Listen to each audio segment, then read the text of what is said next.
America you once knew is dead. Forget everything you thought you knew. You have been lied to. Used. Turned into a machine whose only use is repeating political talking points that do not serve you. Voting for politicians that don't care about you and promoting division in a nation that needs unity. America is an empire, and like all other empires, it rose and inevitably will fall. Most people assume America will last forever, but there is no evidence to support that thought. There is evidence to show that the chance of us surviving is a lot slimmer than the chance of us existing for another 250 years. Your mind is broken.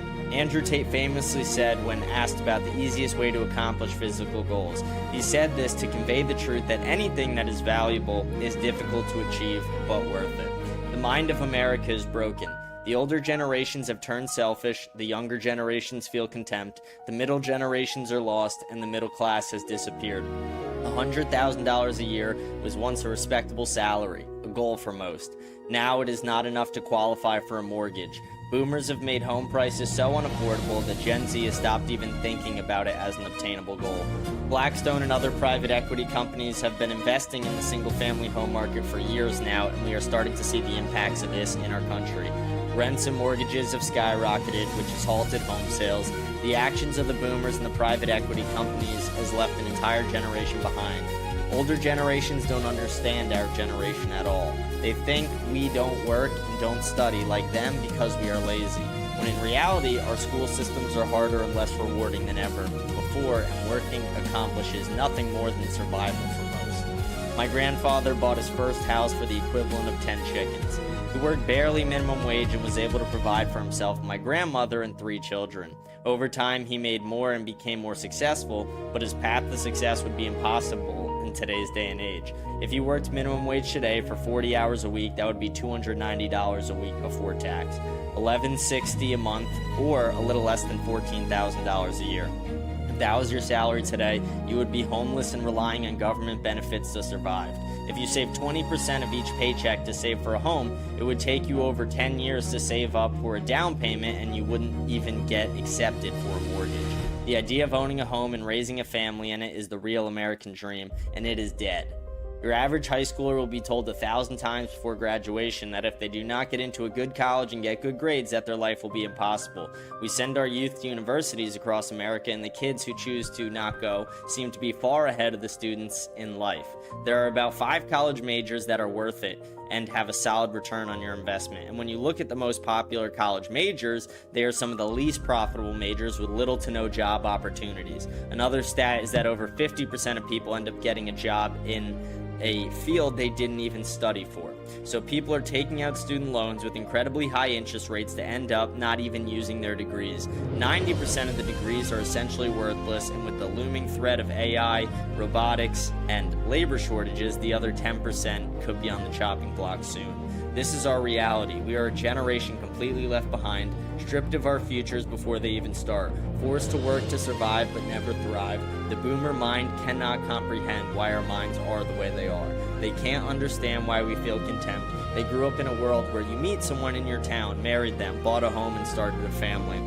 For us, we try and meet girls on dating apps, social media, but unless you're 6'5" or crypto rich, you're probably not dating much, because social media and access to dating worldwide has ruined it for everybody. Your average man stands little to no chance. How does an average office worker who goes to his local bar on the weekends compete with Saudi oil kings and offers to fly girls out to yachts every month in Miami? He doesn't stand a chance, and even if he does find a woman, most men I know have completely given up on the idea of finding a wife because dating has just become a humiliation ritual for them. Women want men to act like men but refuse to act like women. They expect a man to lead but are unwilling to follow. We live in the most sexualized generation to ever live. Kids are first seeing pornography at about 10 years old and having sex by 14. Women are taught that modesty is prison and sexual promiscuity is freedom. The feminist movement created figures like Bonnie Blue and started the rise in OnlyFans. And a woman will try and gaslight a man into thinking her posting her bare ass cheeks on Instagram is normal. This has made dating a humiliation ritual.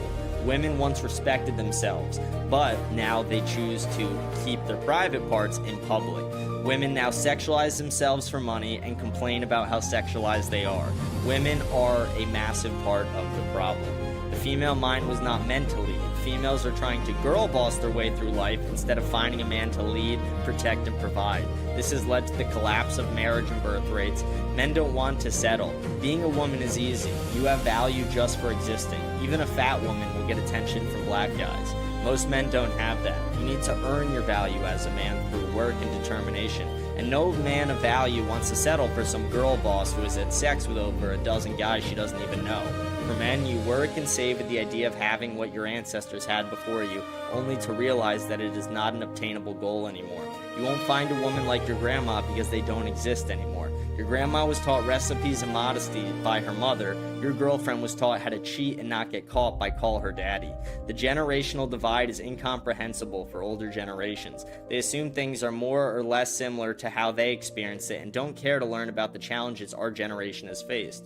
If you are a 26-year-old like me, you have been alive for 9/11, the housing crash, the Patriot Act, COVID, war on terror, rise in social media, AI, processed foods, rise in microplastic use, school shootings multiple times a year, and cancel culture. This is a difficult stretch of time to grow up in and still have faith in the country.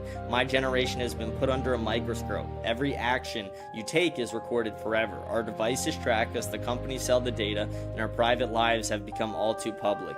Little about your mind is organic like previous generations. Our minds are altered by subliminal messaging, pushed propaganda one TikTok at a time. The reason you think the way you do is the outcome of thousands of hours of social conditioning from social media algorithms designed to turn you into a slave to the system. Vote Democrat, vote Republican, no kings, abortion is healthcare. This is the mind of a slave, the mind of someone without the ability to create thoughts for themselves. When you lose the ability to think for yourself, that is the start of your own demise. Free your mind, create the realities they talk about, don't live in theirs. Don't be a slave to the system, hack it, manipulate it in your favor. We can't snap our fingers and change the world we live in, but we can take control of it, dismantle it, and create a system that fights for us, not for them.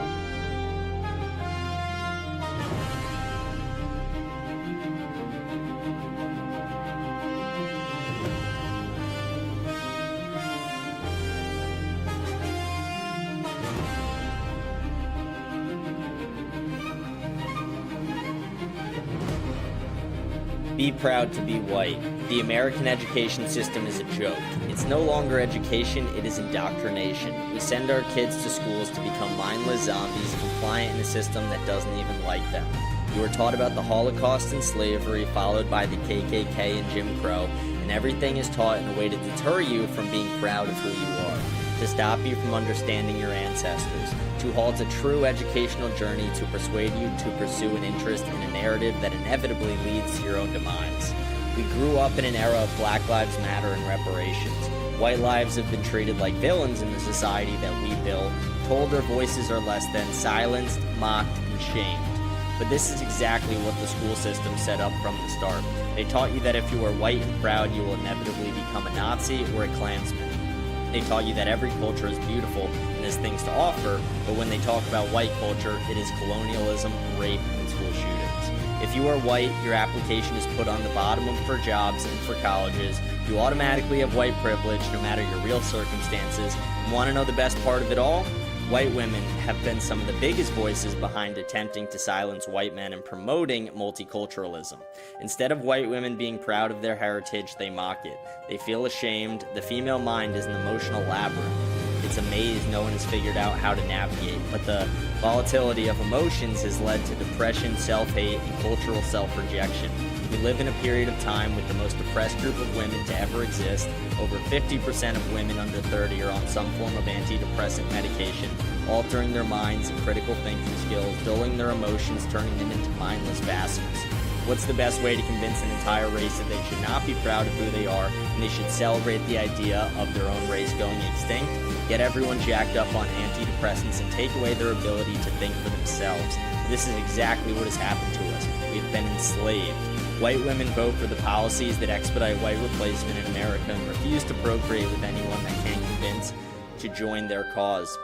The pussy-deprived man will join the woman's fight in creating their own destruction. It's like the creation of artificial intelligence. We as humans created something that will destroy us all inevitably. White women have created and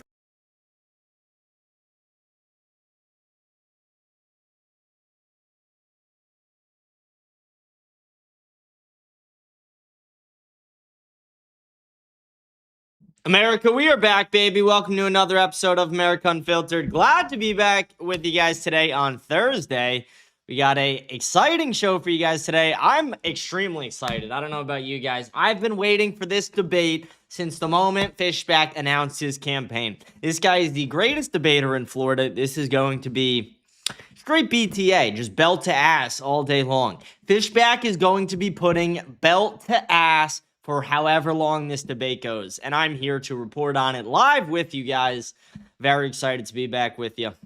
I feel like we've had a good week of shows, too. We missed Monday's show. I missed Friday and Monday. I took a little vacation over the weekend. We came back. Tuesday, I think we might have had one of our best shows all year.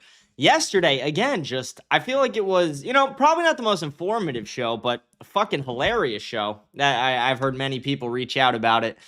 And then today, we have the Fishback debate. Holy, this is just what a treat for you guys. What a treat for me. What a week we're getting into right now.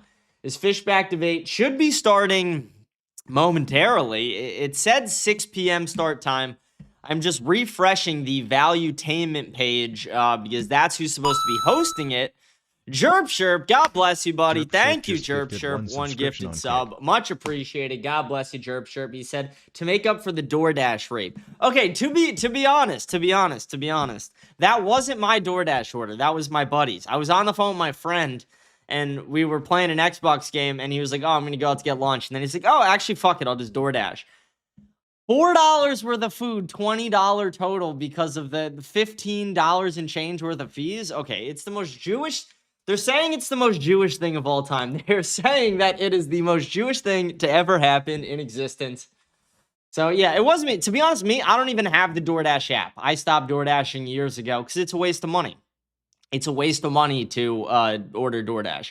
And I don't mind driving. I don't mind driving to pick up the food if I order food. And to be honest, I'm a big pizza guy. I eat pizza all the time. Sometimes multiple times a day. I eat so much pizza, it would actually shock you to your core. And I live right near the pizza place, so I just, I go on over there myself. I'm checking to see if the debate is, if we're getting looks like they have not gone live yet. Looks like they have not gone live. I'm checking on YouTube now. We just checked on X. Nope, still not live. Still not live. Let's see if Fishback has tweeted anything out, maybe. Not yet. Fishback tweeted this out an hour ago. Debate prep.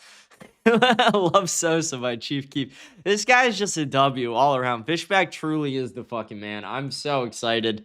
I am so excited for this debate. It's going to be, again, straight belt to ass.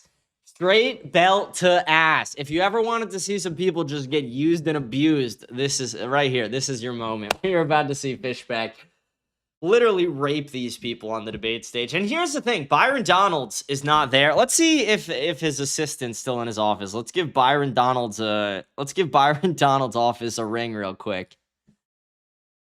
Thank you for calling the office of Congressman Byron Donalds in Washington, D.C. No, it's closed for the day. It's closed for the day. Let's leave a message. Thank you for calling. We're going to leave a message while we're waiting for this to get kicked off. I apologize that we are unable to take your call at this time. Our office hours are Monday through Friday from 9 a.m. to 5 p.m. Please feel free to leave our office a message or contact us through our website at donalds.house.gov, and we will get back in touch with you as soon as we can if you are in need of any assistance. Once again, we appreciate you taking the time to connect with us. Have a great rest of your day.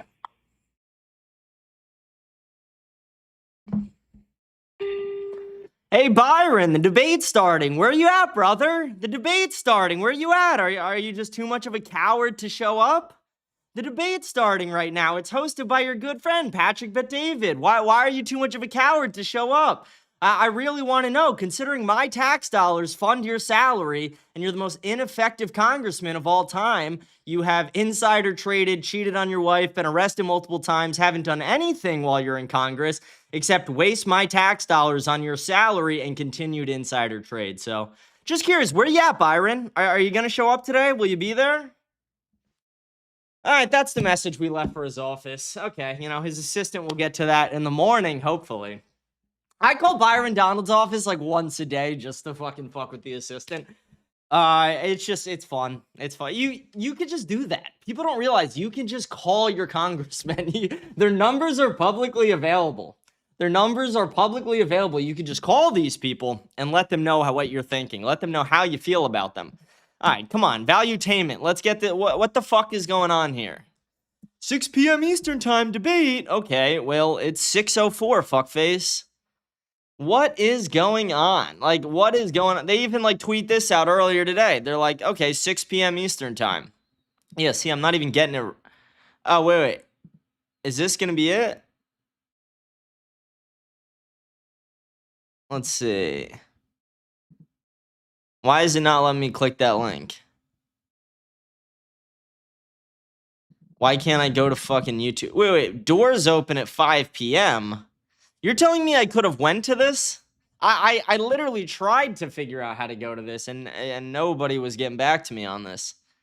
You're telling me I could have went to this. What channel is this going to be on? On the PBD podcast channel? All right, let's All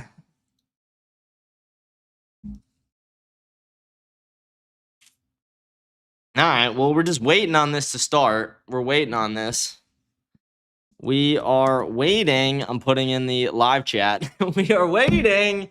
Come on, Fishback. Come on. Bro, 100 likes. Who let Patrick Bet-David run this? So poorly organized and you're 100% right. This has been poorly organized and advertised. 100%. This has not been well advertised at all. I actually kind of like his it says the boardroom at the bottom. Do you think that's like, is that the name of where it is? Let's see. The boardroom. Where is this taking place? Fort Lauderdale? Is that a place? The Boardroom Cigar Lounge. I don't know. It looks like a shitty rundown place, though. I doubt maybe they're holding it there. I doubt that would seem weird. That would seem odd. What the fuck's going on with this, though? Like, how many people are watching live? Just under 3,000, 2,500 are watching live right now. Yeah, it's not enough. Why are people sending Patrick Bet-David money? Isn't this guy worth millions of dollars? Every comment, though, here, let me turn this off so you guys can see. Every single comment is Fishback. Every single one of these is just talking about Fishback.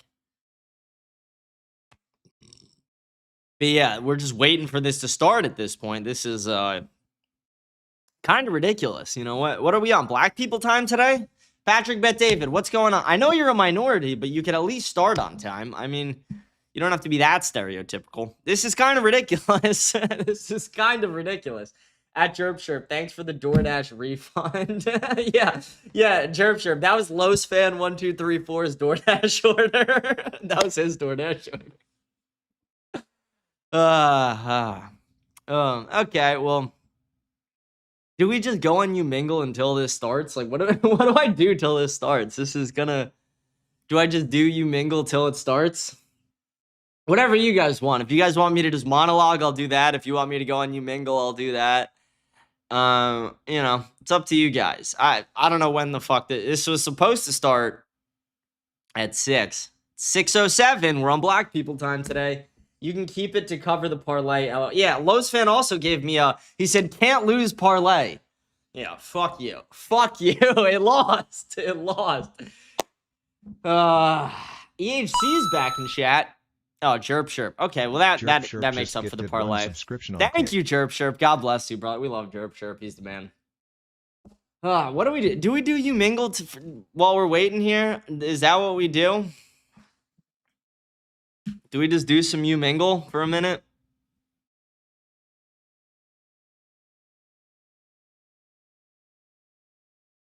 What do you guys think? Yeah, he goes, goal got called back. Dude, trust me, I fucking know. EHC just gifted a sub. Let's go, EHC. God bless you, EHC. Thank you, brother. Give Joe 90% of the profits of the donos. He lost me a parlay. He lost me a parlay, and you want me to give this guy money? I should beat the fuck out of him. What are you talking about? What are you talking about? What are you talking about? Oh, give him the money from the donation. He lost me money today. I have to recuperate that. I have to make that money back now. I have to get on my hands and knees like a slave and beg. Guys, Send me my parlay money. Like, and you want me to just give it? Okay, that's crazy. That's crazy. That's crazy. EHC sends when he goes apology form donation. Yeah, thank you. That was you definitely had to apologize. No, I'm kidding. All right, maybe we just do we do this for a couple minutes till let's make sure we got audio on. Yeah, so that way when we hear it start, we could just go into it. Like, is there anything being tweeted out right now by any of these guys? Oh, Fishback is live.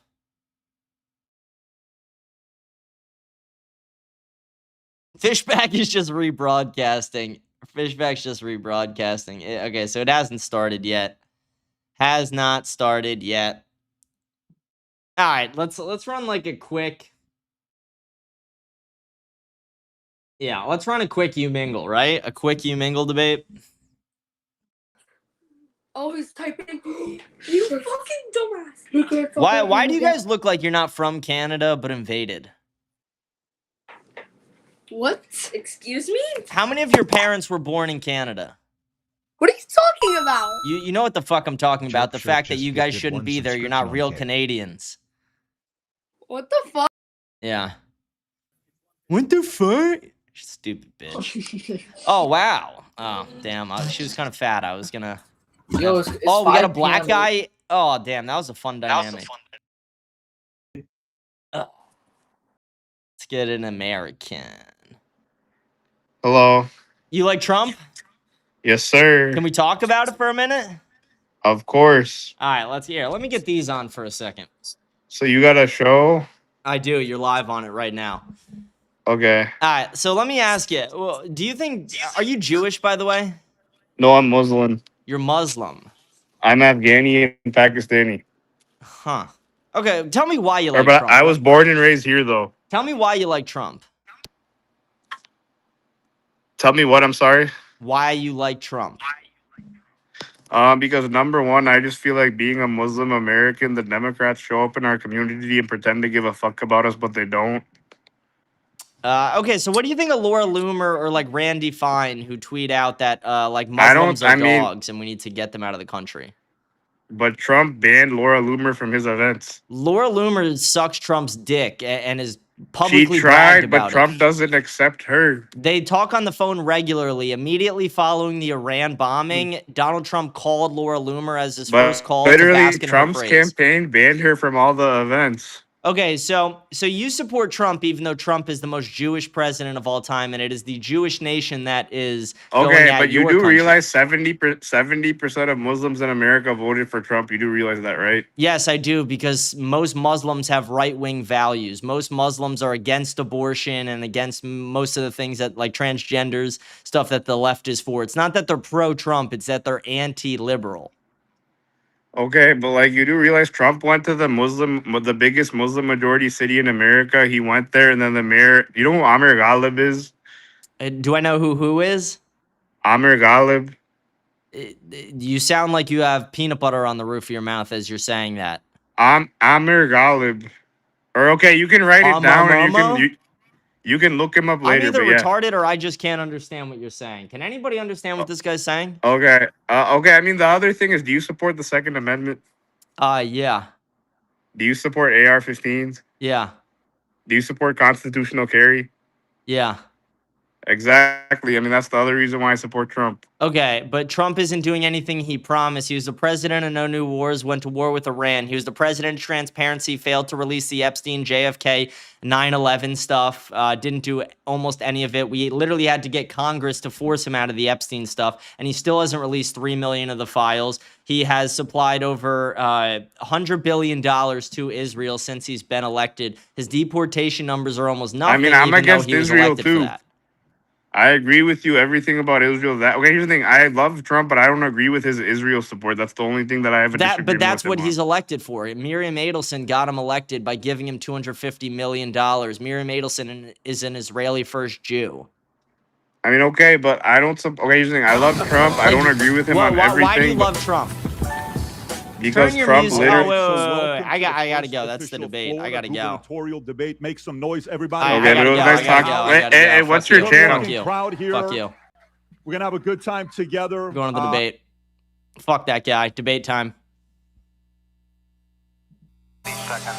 Did you ever think you were made? Did you ever think you were made? Career prosecutor, legislative strategist, widely viewed as one of the principal architects of much of Governor DeSantis' legislative agenda while serving as a speaker. Please make some noise for Speaker Paul Renner.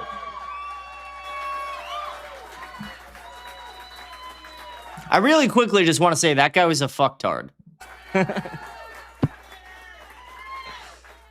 All right, next we have Florida Lieutenant Governor Jay Collins, 23 years. Glasses on or off for the shrink? I feel like off, right? This is kind of a formal Army show. Green Beret Special Forces deployed to combat multiple times, Purple Heart recipients, Bronze Star, Legion of Merit, Soldier Medal. After losing a leg due to combat injuries, he returned to active duty for another 5 years, elected to Florida State Senate in 2022, appointed Lieutenant Governor Byron DeSantis in 2025. Please make some noise for Lieutenant Governor Jay Collins.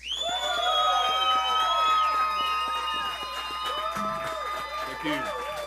How's the audio of this for you guys, too? Loud enough or no?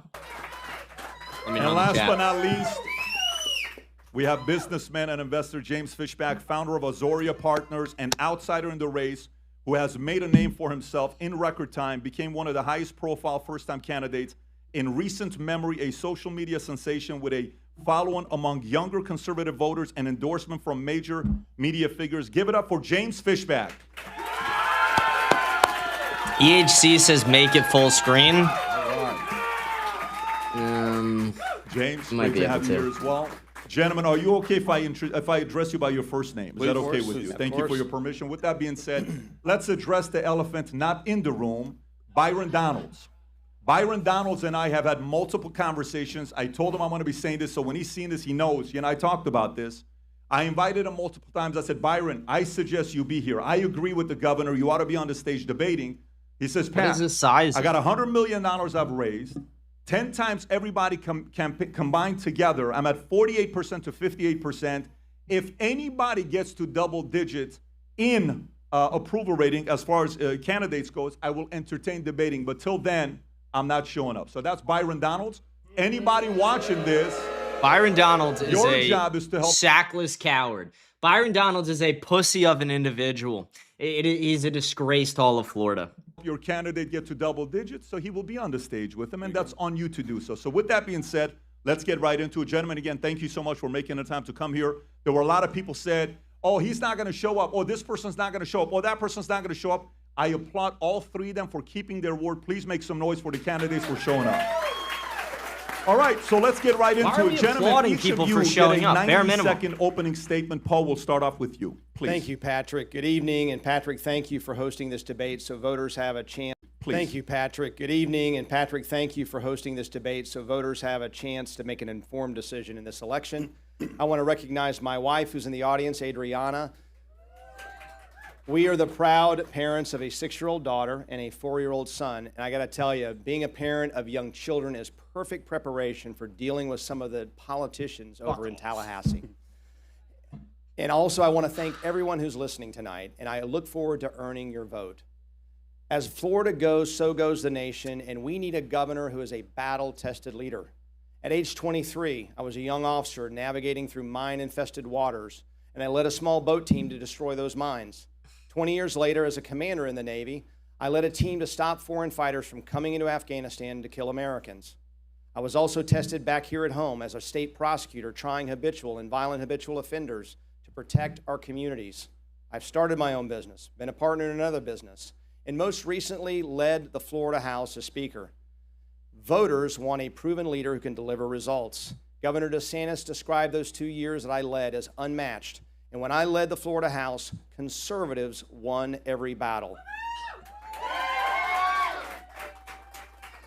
But Florida has new challenges ahead, and we need a governor who can navigate them. That's why I've announced a bold contract with Florida, an aggressive conservative agenda in the first 100 days. As your governor, I will make Florida affordable. I will keep it safe. I will protect our environment and keep our state free. If you want to strengthen the state of Florida, the free state of Florida, you need the proven leader who helped build it. So tonight, I ask for your vote to lead this wonderful state as your next governor. Thank you, Paul. Soft, Thank you. Thank soft, soft. What a pussy. Jay Collins? What a pussy. Well, good evening. And of Holy course, fat. I want Holy to say fat. thank you to Layla and my son Gabe. Great to see. Terrible info orbitals, terrible middle and lower thirds, negative canthal tilt, fat as fuck, subhuman. I mean, this is just pure subhuman right here. See you here. Love you guys. And thank you, Patrick, for hosting us. It's incredibly kind of you to open up your channel like this. It means the world. Guys, this race is about leadership. It's about leadership under pressure. It's about the future of the great free state of Florida. We have been blessed to have Governor Ron DeSantis as our governor for quite some time now. In that time, he has stood boldly with strong, bold, conservative leadership. This simply cannot change. Under his watch, we have become the free state of Florida. We have become the conservative proving grounds of the United States of America. And friends, if you look around the world, there is nowhere else to go. The simple I really quickly want to remind people, this guy said he wants to take away your right to free speech if you're criticizing Israel. fact is this: when Florida leads, America wins. We have to keep that momentum. He has shown what conservative leadership is truly about. Friends, the next governor has to hold that line. There's no falling back. The left, what do they want to see? They want to see the free state of Florida devolve. They want to see it break down and be soft on crime, soft on DEI, and go back to where we came. That simply cannot happen. You've heard my story. Yes, I was honored to be a Green Beret for many years. It's something I'm incredibly proud of. Brave men who I served beside and I look up to this day. Yes, I got shot. Yes, I lost a leg, and yes, I requalified. But the greatest part of all of that is that I kept getting one leg? up, fighting and serving the great state of Florida, the United States of America, because that is what grit, that is what leadership is, and that is what makes this nation what it is. Friends, I cannot be intimidated. I will Sorry, I don't want a governor with a fake leg. Just looked it up. Nope, I want a full human being. not be broken. And under my watch, as the next governor of the great state of Florida, the brightest days won't be behind us. They'll be ahead of us. Because this state and this nation are worth fighting for every single day. Thank you, Jay. Thank you. Thank you. This guy's he doesn't even have a full leg. Like what? No, Folks, if sorry. you're watching this, if you're following the debate and you put in commentary, our team will be watching as well. Follow the hashtag VTDebate on Twitter. Again, VTDebate on Twitter. James Fishback, please. Well, Patrick, thank you so much for hosting this. Thank you to my wife, Valeria, for being here. Jay, thank you for being here. Thank you for your 23 years of service to the United States Army. Thank you, Paul, for being here and your 20 years of service to the United States Navy. To the viewers at home, thank you for tuning in to tonight's important debate.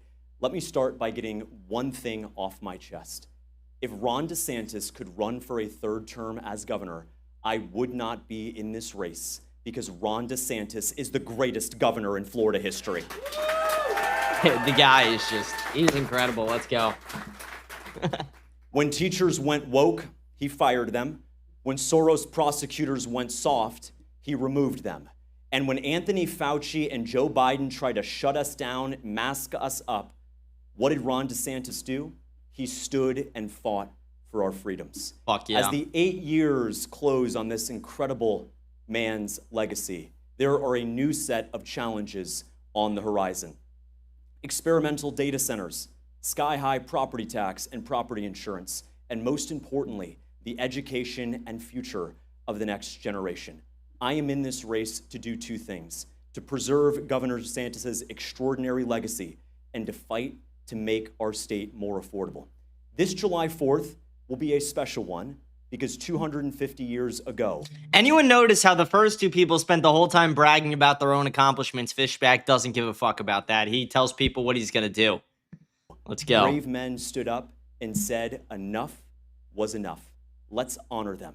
Let's write the next great chapter of American history right here in Florida. Beautiful. Okay, thank you for that.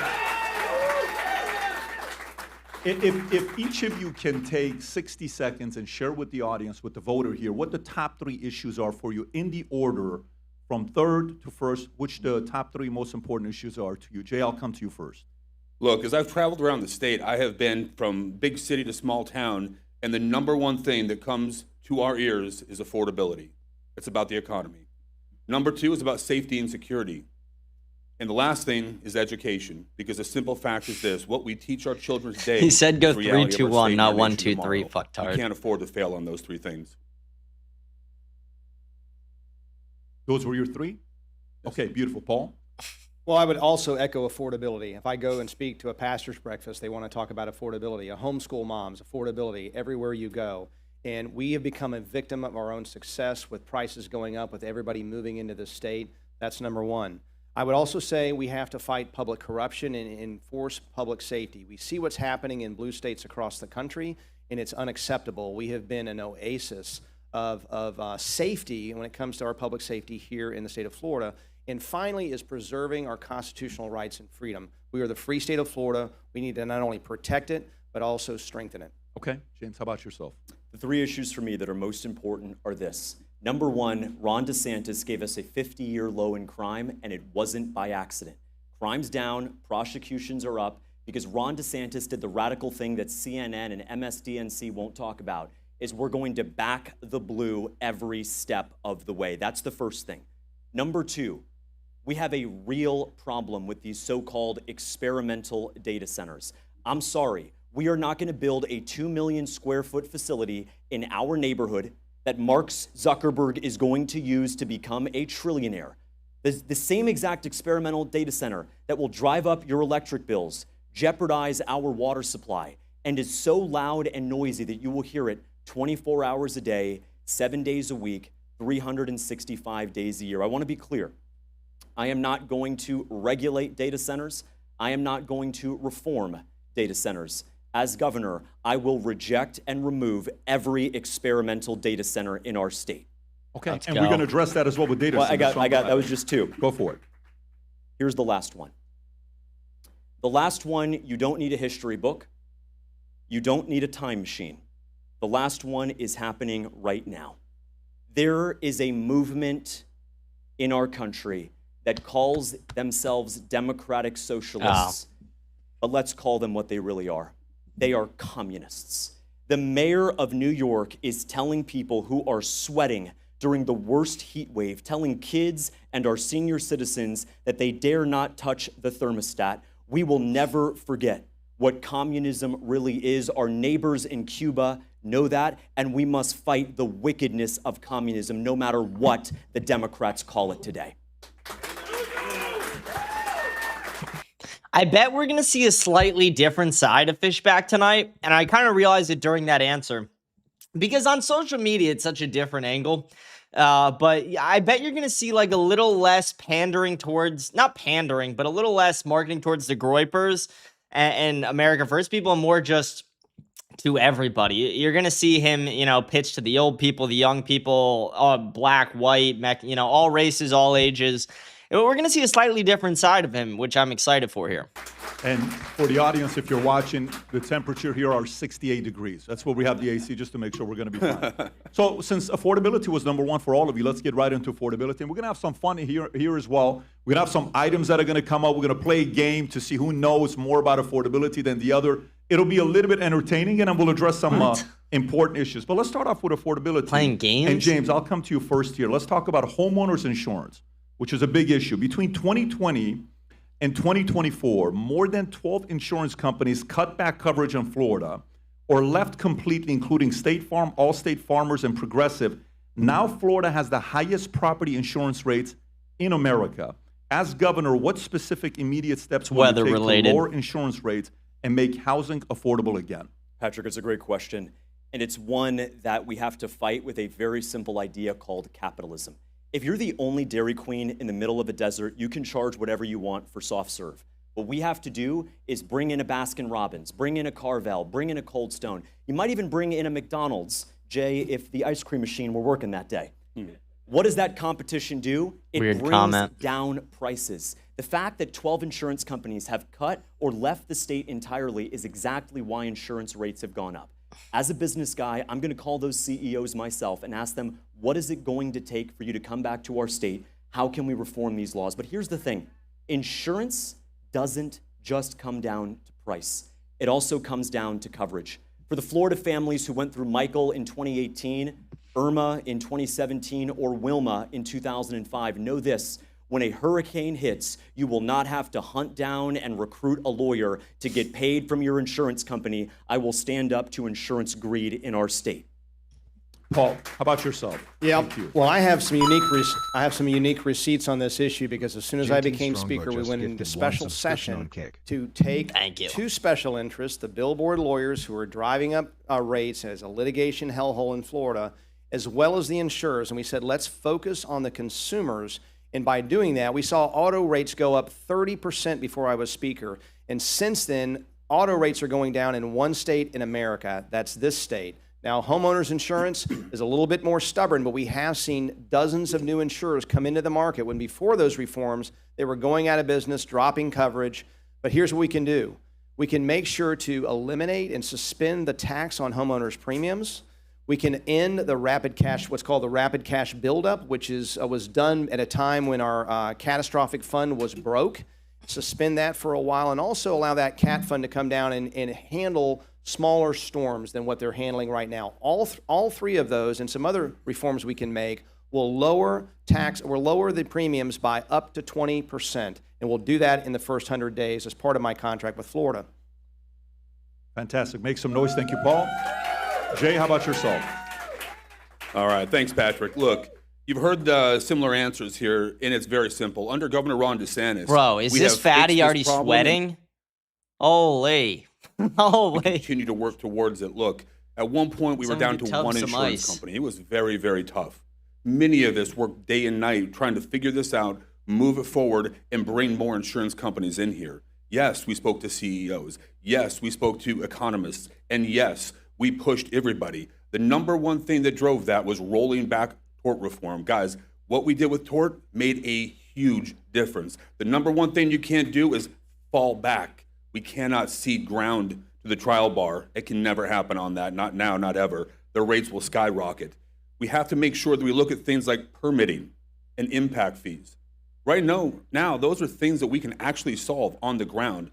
The cost of permitting is built back into the cost that goes back to the person. It's not just the fee, it's the carrying cost. And it's magnified because it drives up our insurance.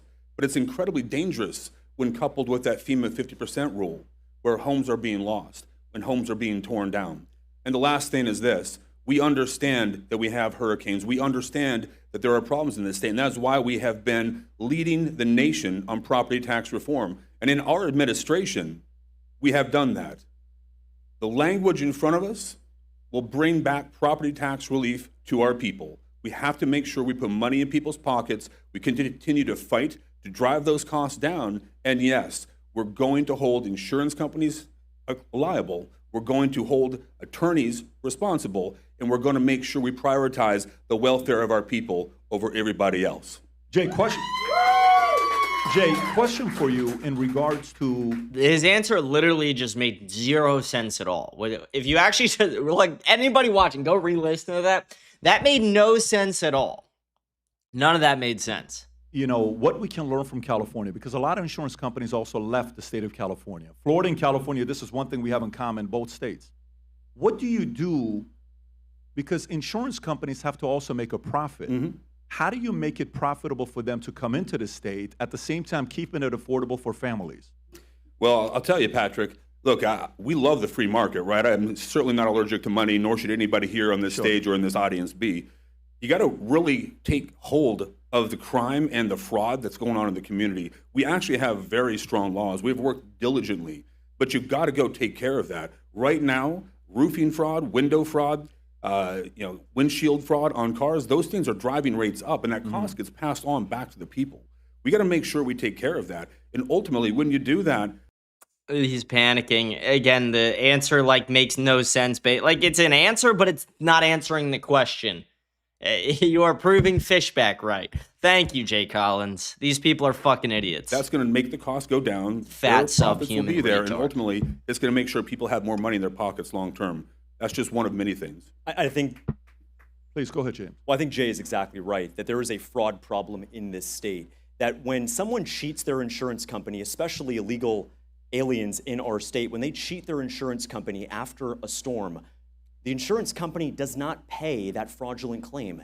They pay it and then they charge the rest of us. And so it's not a coincidence, Patrick, that we have the highest insurance rates in the nation while also having the highest fraud That's a good rates in move. the nation. That's why my running mate, Florida's Take Jay Collins' retarded answer and then spin it into your own narrative. That's like the best way to go about that. Perfect. Lieutenant Governor is a cop who has gone after white-collar crime right here in Florida. We are going to throw the book at anyone and everyone, especially illegal aliens who commit insurance fraud, prosecute them, invite the insurance companies back in, they'll make a good profit, and we can bring down the premiums and save money for Floridians. Paul, do you have any other angle yourself? Any unique angle yourself? I didn't hear you, Patrick. Is there any unique angle you have yourself? Yeah, absolutely. Well, again, I have the receipts because Fix that audio. the reforms we did were as soon as I became Speaker of the House to get rid of those jackpot verdicts. So when a handful of lawyers get rich at your expense, that's spread across everyone who pays insurance policies. And we ended that litigation abuse when I was Speaker. Another program that we need to talk about is the My Safe Florida Home program, which we funded at hundreds of millions of dollars. It gives up to $10,000 in grants for people to harden their homes, new doors, windows, roof tie downs, et cetera.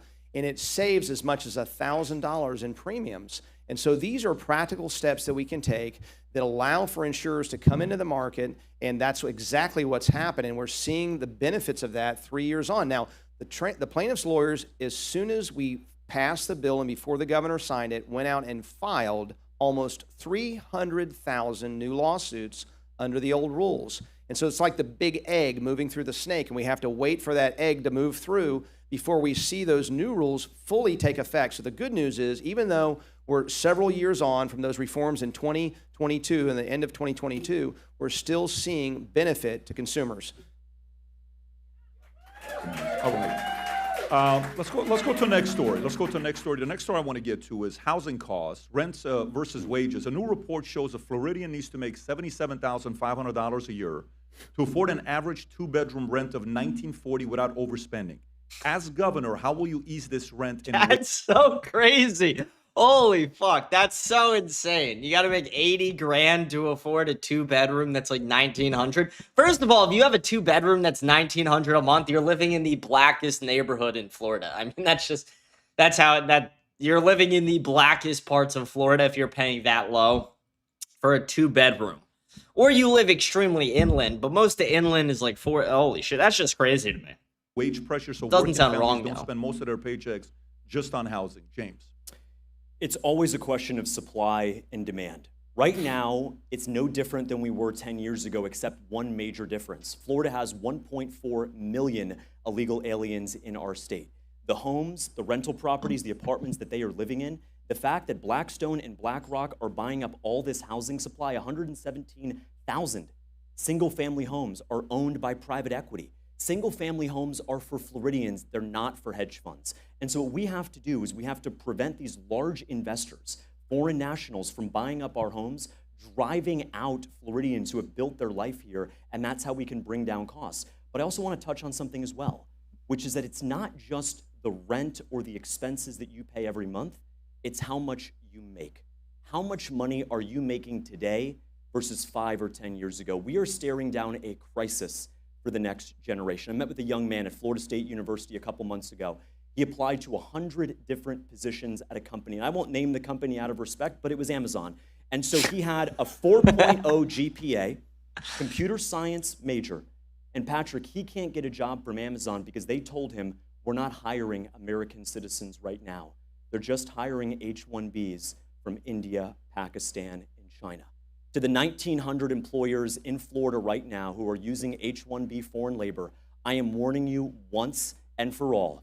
Fire your foreign workers, hire back qualified Floridians, or you will face the ultimate wrath of the state of Florida. We must put our workers front of the line. That's the greatest fucking answer ever. I've never seen in a debate a guy look down the barrel of a camera and say, fire your foreign shitty fucking employees, fire that sand retard, and you're gonna hire an American. Fuck yeah, let's go, dude. Yeah! Dude, somebody get this guy in the governor's mansion. Jay, do you agree with James? Yeah, I agree with the premise of what he's talking about. We know we have an illegal immigration issue across the United States of America. Look, What about H-1B, every pussy? state is a border state. That's just the reality of it, and we have to take that threat serious. We've talked about it. If we have 2 million illegal aliens in the state of Florida, 4 people per house, that's 500,000 homes or apartments being taken out of circulation. Let's talk a little bit about other notes of that. The American dream is what's important. The American dream is what we're discussing. The American dream can never be broken down to just getting by and having barely enough or just eking it out. Guys, that's not the America that we fought for. That's not the American dream that I want. What I want to see is more opportunity, more jobs, more growth in those industries to raise it up, to make a difference in the families. We have to bring back the trades. Did you know the average tradesman is 58 years old? The average farmer is 58.9. When you raise that up and you get more people into the workforce, great things happen. The free market works. Where we run into problems as conservatives, as Republicans, is when we forget our principles and we over-subsidize, we play games, and ultimately it ends up causing problems down the road. If you want to bring back more affordability, you want to drive down the cost of rent, we have to project and take care of affordability and the quality of life across our entire state. That has to be the number one focus of what we're doing. It's the number one thing I talk about moving forward. No mention of H-1Bs because he's a coward. And the number one thing I hear about everywhere I go in the free state of Florida. Thank you, Jay. Thank you, Jay. Paul. So we are a victim of our success. Millions are moving into our state, much like illegals coming into this country because they have failed countries where they came from. There are failed states now in America, and people want to live in Florida. And look, if I could, I often say I would love to build a wall at the Georgia-Alabama line and make California pay for it to keep people from coming in. Let's go. Because it is a supply and demand problem. I like this guy. I agree like with that James answer, on though. illegal immigrants as being a source of the problem. Part of my affordability plan, and I also agree on H-1Bs, is that we will have no H-1Bs as state employees. You will not have a state contract and be allowed to have any H-1B workers. Florida jobs for Florida workers, period, full stop. Jay Collins can't say that, though, because of his donors. He's not allowed to say that. Let's go. Again, fuck you, Jay Collins. Fuck this guy, too, but fuck Jay Collins specifically. He's such a sold-out, bought and paid for fat piece of shit. Now, I'm the only candidate And you for just don't whatever want to reason in fat-ass this this race governor. that has a comprehensive program to end property taxes for those who need it most. And part of that will have some replacement taxes, and part of that is to raise the taxes on what James described as out-of-state private equity, and he's right, over 100,000 homes that they've bought up, single-family homes, and turned into rentals. Now, what's wrong with that? First of all, that's hundreds of millions of dollars out of Floridians' pockets that never hits the local economy or the state economy. And secondly, there are over 100,000 homes not available for purchase, meaning you can't earn the American dream. My property tax proposal also will allow for special incentives for first-time home buyers. And I'm not talking about you've lived in New York and this is your third house, but your first one in Florida, but you're a Florida resident. You're living with mom at age 35, so I got good news for you, mom and dad. We're going to get them out of the house and make sure that they have an opportunity to buy their first home and not wait, as the stats show, until 44 years of age to buy your first home. That's why we have Zohran Mamdani, because when people feel the door is locked shut and the deadbolt set, you will listen to the Pied Pipers of the far left or the far right. But Mamdani is a creature of the far left, and he's promising the moon, and then all he ever delivered once he got elected were tax increases. Paul, thank you What's for wrong that. with the far right? I Let's want to hear come it. back to you, Paul, since you brought up property tax. One of the challenges with property tax, which we see, we're very supportive of what the governor is doing, trying to make it easier for folks with $150,000 to $250,000. But if this leading effort that he has to eliminate property tax for 60% of primary homeowners, there's an analysis that came out recently. I don't know if you've seen it from Tax Foundation. Warren cities will lose $4.6 billion of revenue year one, $8.4 billion year two, potentially raising sales taxes to 15.34%. This is their analysis. Do you support or oppose the homeownership tax cuts? And if you do, if you support them, how would you pay for it? Well, look, the governor recently came out and said he's not going to campaign for it. You can say it's better than nothing, but I'm not a huge fan, and here's why. My proposal does what this proposal doesn't do. What the governor called for is truly end taxes for homeowners. So this proposal will still have school taxes, so you'll still be paying when you're 90 years old and you've paid off your home.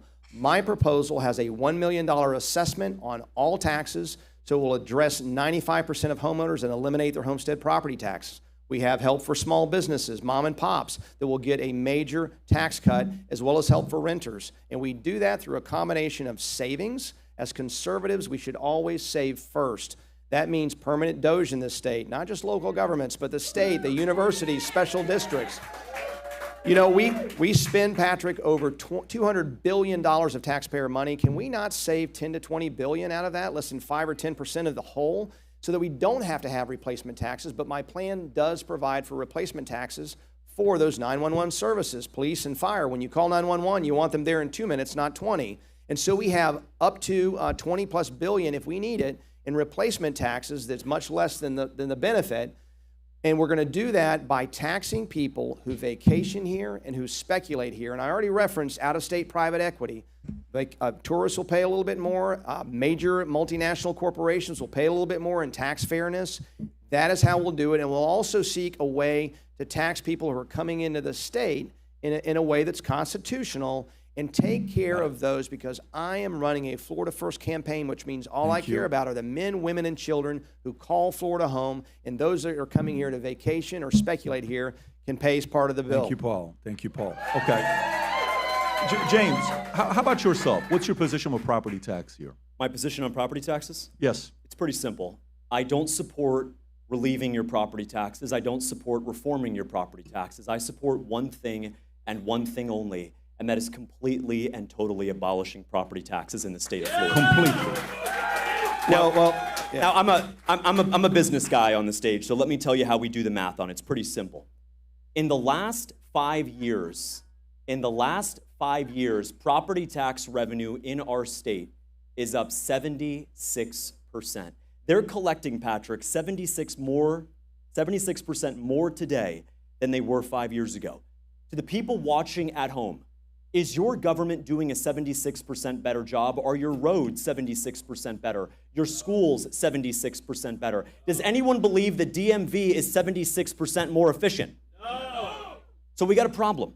Guess what? It's called DOGE. It's called audit. It's called remove the waste, fraud, and foolishness. Here are two numbers that every Floridian needs to know.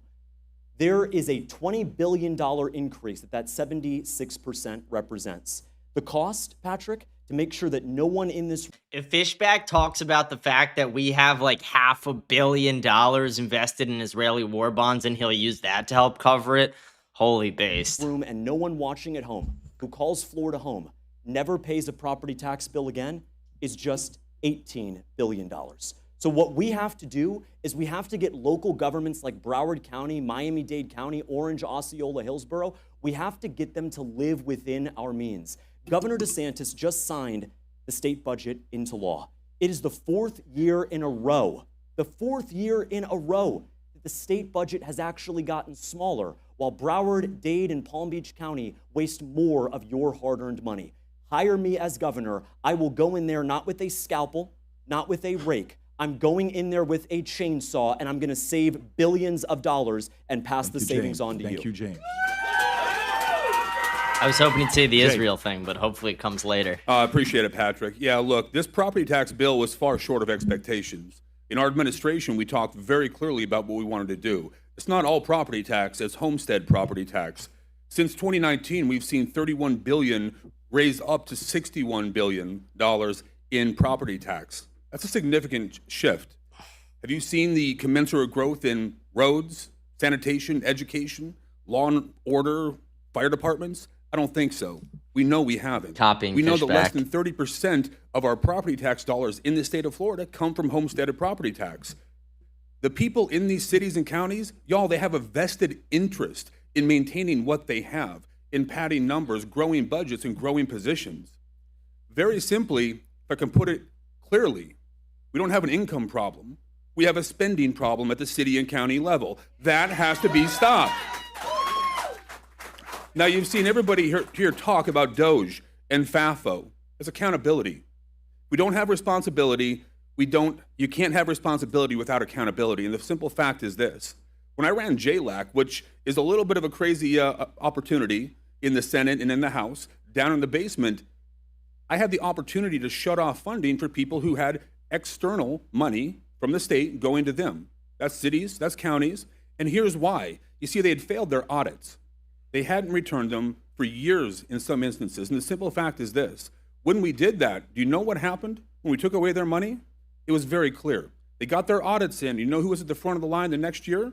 Those very same organizations. You have to hold people accountability. Without accountability, we have nothing. You have to hold people accountability. Great answer. Thank you. Guys, remember to hold people accountability. Let's play a game here. If we can get the ladies to come up one by one, we're going to play a game called Price is Right. Okay? And here's how the game works. I will state a product in the state of Florida. Okay? All right. Who let an Iranian host it? Who let some guy who's not even from this country host? We're going to play a game. The fuck? We're playing a game. This is a debate. Let them talk. What the fuck are we doing here? Who let some fucking guy not even from this country host this debate? Price of this product's going to be, you're going to give your number, whoever's closest, not up or down, whatever's the closest. So if you say 505 and it's 5, you say 490, the 505 wins because it's closer by the penny. So not the typical Price is Right. I'm sure we've all watched it before. We're going to play our rules, whoever's closest to the dollar. And then we'll see who knows actually what Floridians are going through on a day-to-day basis. So if we're ready, do we have the products? Please bring the products up if the ladies are ready. Let's start off with the first one. The first one is a dozen grade A eggs. Let's start off with a dozen grade A eggs. $3.86. You can't help them, by the way. I see the camps are here, so don't throw signs or anything. We're watching. The cameras are on you. $3.86. Okay, so James, how much are the price of a dozen grade A eggs? Well, my wife forces me to buy the organic, but I know those from a previous life. Those are about $2.50. $2.50, James. Slow. Okay. Jay, how about yourself? About $2.75 a dozen. $2.75 a dozen. Paul? I was going to say 252, but just to hedge, I'll say 245. How's that? Non-organic. 245. So the average is 258, which the first one goes to Fishback. Okay. So I was wrong. Fishback's right. You would have said 252. You would have had it. Don't overthink it. You're on the right track. All right, next one. 1 gallon of whole milk. 1 gallon of whole milk. Jay, I'll come to you first. It's about $3 a gallon. Yeah. Okay. It's around there. I would hit him with James? $2.90. About $4.50 a gallon. $4.50. Paul? $3.50. $3.50. What, they got like a ring girl parading around the item? What is this shit? Like, seriously, what the fuck are we watching? 22. James Fishback takes this one as well. All right, let's go to the next one. All those trips to Publix and Live Oak that my wife sends me to. All right, let's see the next one. 1 loaf of white bread. $1.80. 1 loaf of white bread. $1.60. Paul? $2.75. James? Well, what brand? About $3.20. $3.20. Oh, Wonder Bread? Jay? Probably about $3. We go with $2.65. $2.65. This one goes to Jay Collins, $2.50. There you go. Collins, pick one up. Paul, we got to get on the leaders bulletin. Let's go next one. 1 gallon of regular unleaded gasoline. AAA prices as of today for Florida. $3.72. $4.35. $4.35. Guys, don't answer, please. If you answer again, I'm going to ask you to leave. Please don't do that again. I'm being respectful with you. Let's enjoy their answers. Some guy in the crowd is just screaming out the answers. Said $4.50. Next. $3.85. $3.85. Yeah. Well, I was going to say $3.85 too, so I'm going with my original answer. Which is what? $3.85. Both of you guys are saying $3.85? $3.85. One of you guys got to say, you got to say a different number. All right, $3.90. $3.90. Go $3.86. It's $3.81, which means this goes to Jay. So Jay's got 2 now. I said $3.86. That was close. I don't even drive are tied at the 2. gas car. Next one. Very important to the president. This is very important to the president. Someone said, James, who shops for you? I do my shopping on Walmart online with delivery. I don't go grocery shopping. I wish I had a bitch to grocery shop for me. I wish. Big Mac meal. Oh. James. A Big Mac meal. Jay and I are tied? No, you guys are tied. Yeah. We're tied. You're All right, tied Jay, 2-2. Jay, if I win this one, you got to drop the lawsuit. For anyone who doesn't know what he's talking about, Jay Collins is literally trying to sue and get Fishback to drop out of the race, saying he's not a real Florida resident. Big Mac meal. Big Mac meal. Gosh. EHC, can you give us some insight? What's the price? That's almost $9.50. $9.50. Okay, Jay. I think it's about $11.75. All right, Paul. $8.75. $8.75. You know, it's $13.99, which goes to Collins. Collins takes the lead. All right. We know who goes to McDonald's here. That's Not we know me. that for a Not fact. me. There Of you course, go. well, again, of course, the fatty gets that one right. You know. I hope that ice Not me. cream machine is working, brother. All right, let's go to the next What's one. One package of Pampers diapers, 100 count. A lot. A lot. It's been a 27. while. I have Paul, a I'll 6 come and a to you 4-year-old. It hasn't been that long. first. What do you say, It's Paul? like a pay raise when you stop having It is. diapers. 100 of them. Man, it's a tough one. We order them in bulk. So I'm going to say $10. $10. Jay, Probably Count of 30. 100? 100. Oh, 100. 100. Is that 100? No, is that 100? No, we're not going with 100. 100. Don't worry about this. This is just a model here. This is a model. No, forgive me. So it's How many- Ignore the 100, that's whore holding 26. diapers. 26? I would say $35. Okay. All right. That's a good answer. Jay, 46. 46. Fishback. I haven't had to purchase them yet, but we may have an announcement coming soon. Really? Are you making that right now, or? I'm making an announcement about an announcement. Okay, that's how it works. Fishback's gonna go home today, plow his wife, and impregnate her so he can win this race. Okay, so what's the number? Gosh, I don't know. You got to guess. What'd you say, Jay? 46. So Jay said 46. Paul said 35. I'd say 42. 42. So it's 27, which Paul gets his first one. There you go, Paul. All right, I've seen next a lot one. of those. Next one. 24 pack of bottled water. 24 pack at Walgreens. 24 At pack of bottled water. Walgreens? Who the Jay. fuck shops at Walgreens? You pick the most expensive place. Do it Publix. This is Florida, bitch. At Walgreens, who the fuck buys? If you're buying your water at Walgreens, walk into traffic outside of it. What fucking retards? Who shops at All right, so Walgreens? 24 pack. Let's go Bottled water. with 24 pack. $7. about Six. $4.25. Okay, 425. $6. $15. 15 bucks. James, It's about 5'10". What a fucking idiot. 510. This one goes to Fishback. It's Yeah. 549. Yeah. Okay. All right, it's a tie. Paul's got one, Fishback 3. By the way, we only have 3 left. $15. We only have 4 left. So let's see how this goes. A pound of ground beef 70-30. James. Pound of ground beef 70-30. About $8, $9. $9. $9. Okay. Jay, It's not even. $7.65 a pound. $7.65. Paul, I was going to say $7.50. $7.50. This goes to Paul because it's $4.99. So there you go, Paul. You picked that one up. What? You can make a little more noise. This is Not good. a Paul Publix. got a second one. All right, next one. This is Florida. 5-pound bag of oranges. 5-pound bag of oranges. Jay. $6. $9. Let's $8. go with about $9.75. $9.75. Okay.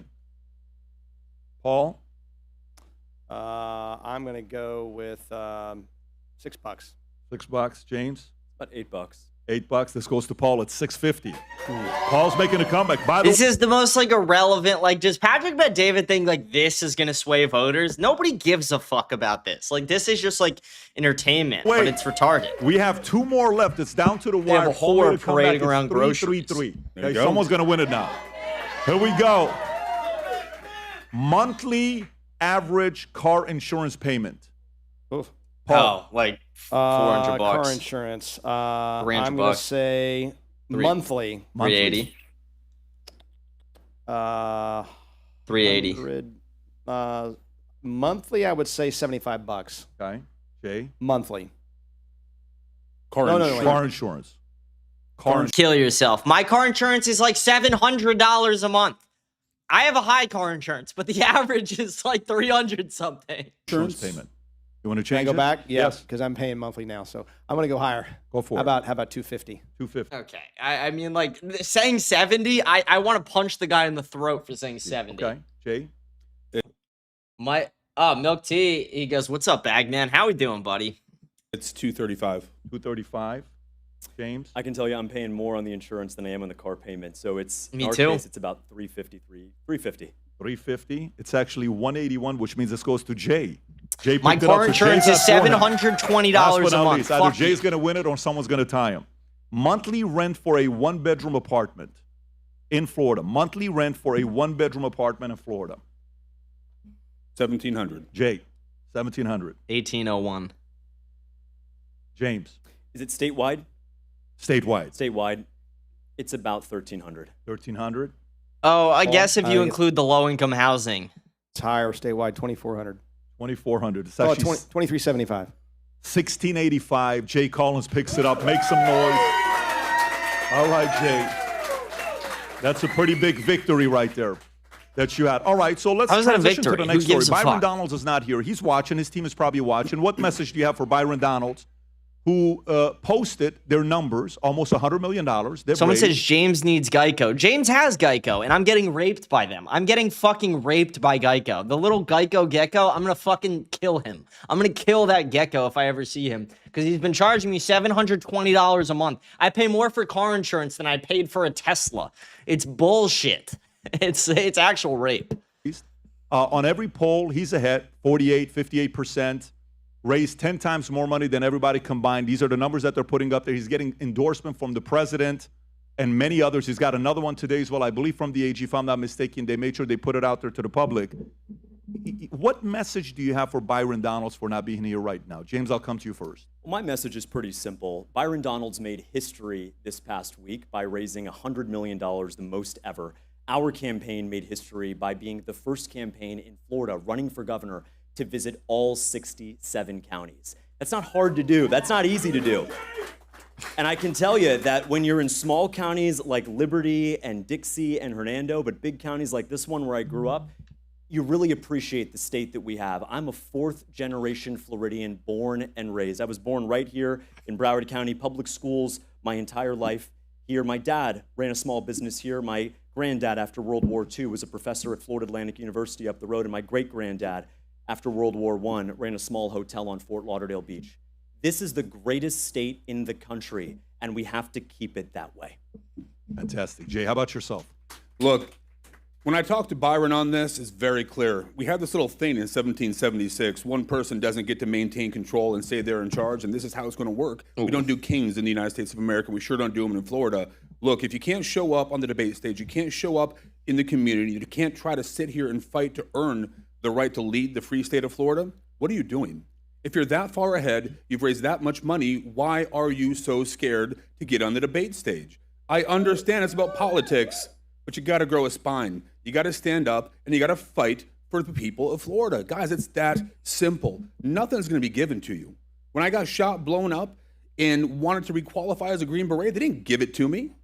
I got up, I fought for it, and I earned it. It's exactly the same thing within the governor's mansion. If you want to be the next leader, you got to stand up, fight for it, earn it. Bro, you have one leg. What do you mean stand up? Is the free state of Florida model. You're fat as fuck. You can barely hold yourself up. Look at you. Paul?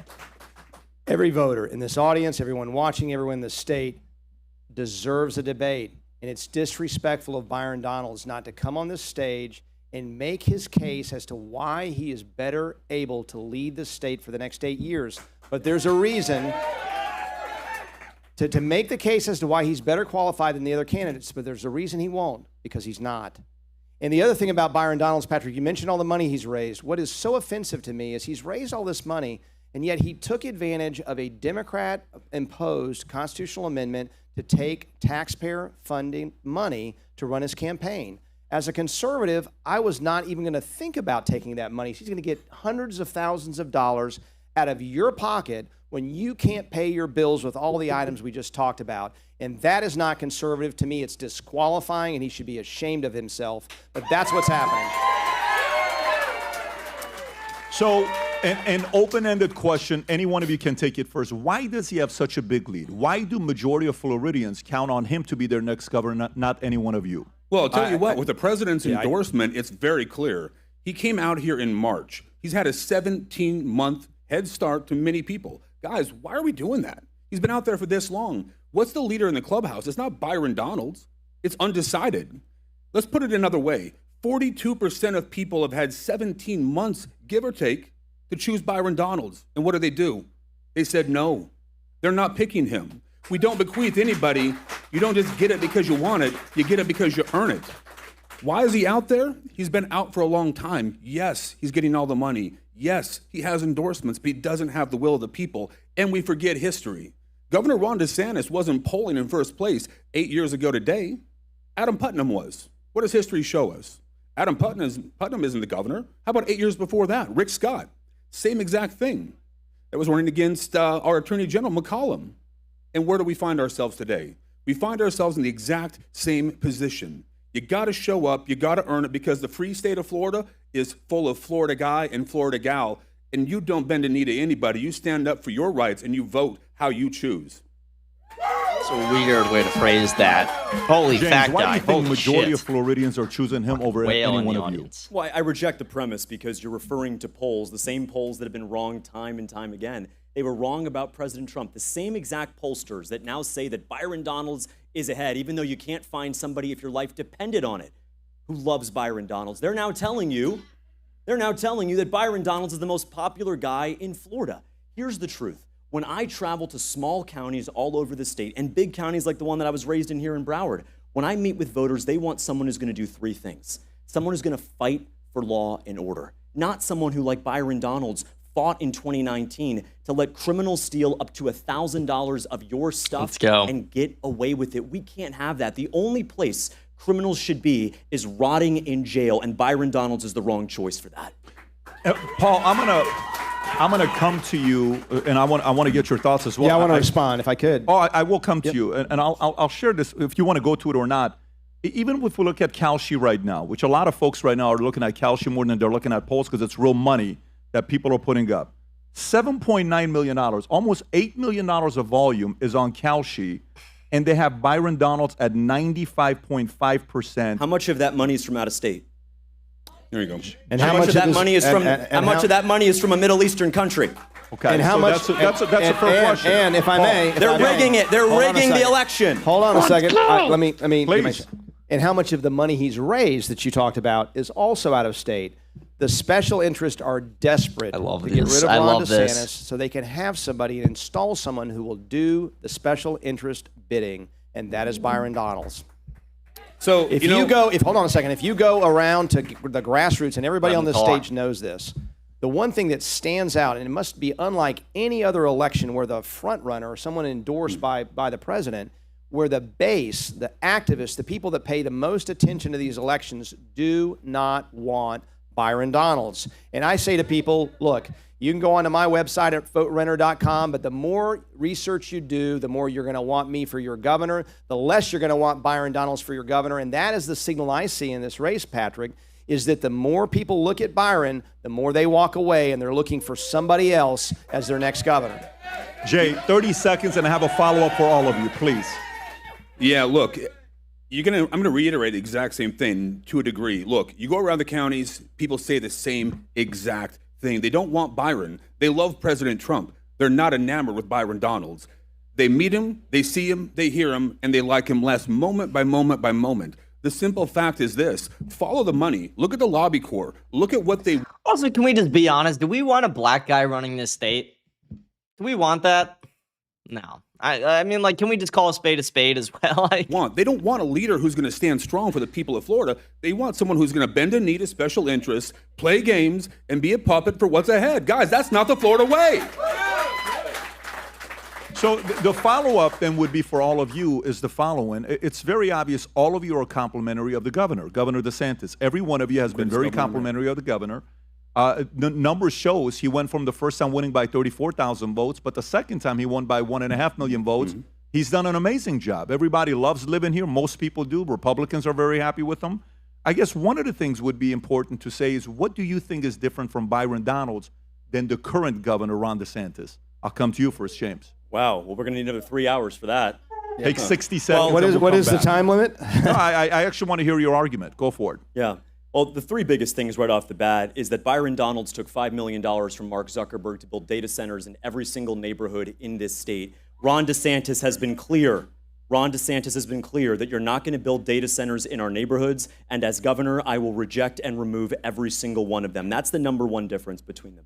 Number two, Ron DeSantis is a law and order governor. He's not the kind of guy who's going to let criminals steal $1,000 of your stuff and in the name of equity, get them out of jail for free. That is exactly what Byron Donalds did as a legislator in this state. And the third one, if I can be brutally honest, Byron Donalds can't serve Florida because he doesn't know what real Florida is like. If you want to fight for citrus farmers in Frostproof, in Sebring, and in Avon Park, you have to have grown up in these places. I remember smelling citrus growing up in West Davie. I remember what cattle ranchers had 20, 30 years ago. Byron Donalds was born and raised in New York City, and it shows, and we need a true Floridian to lead this state. Thank you, James. Let's go.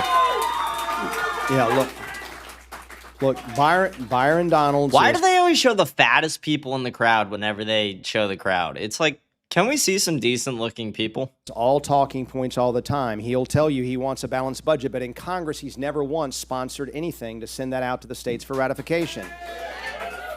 For that matter, unlike me, he's never balanced a budget in his whole time in Congress. The governor is a principled conservative, and Byron Donalds, as James just said, is taking tons of money from big tech that want to fill up our state with hyperscale data centers.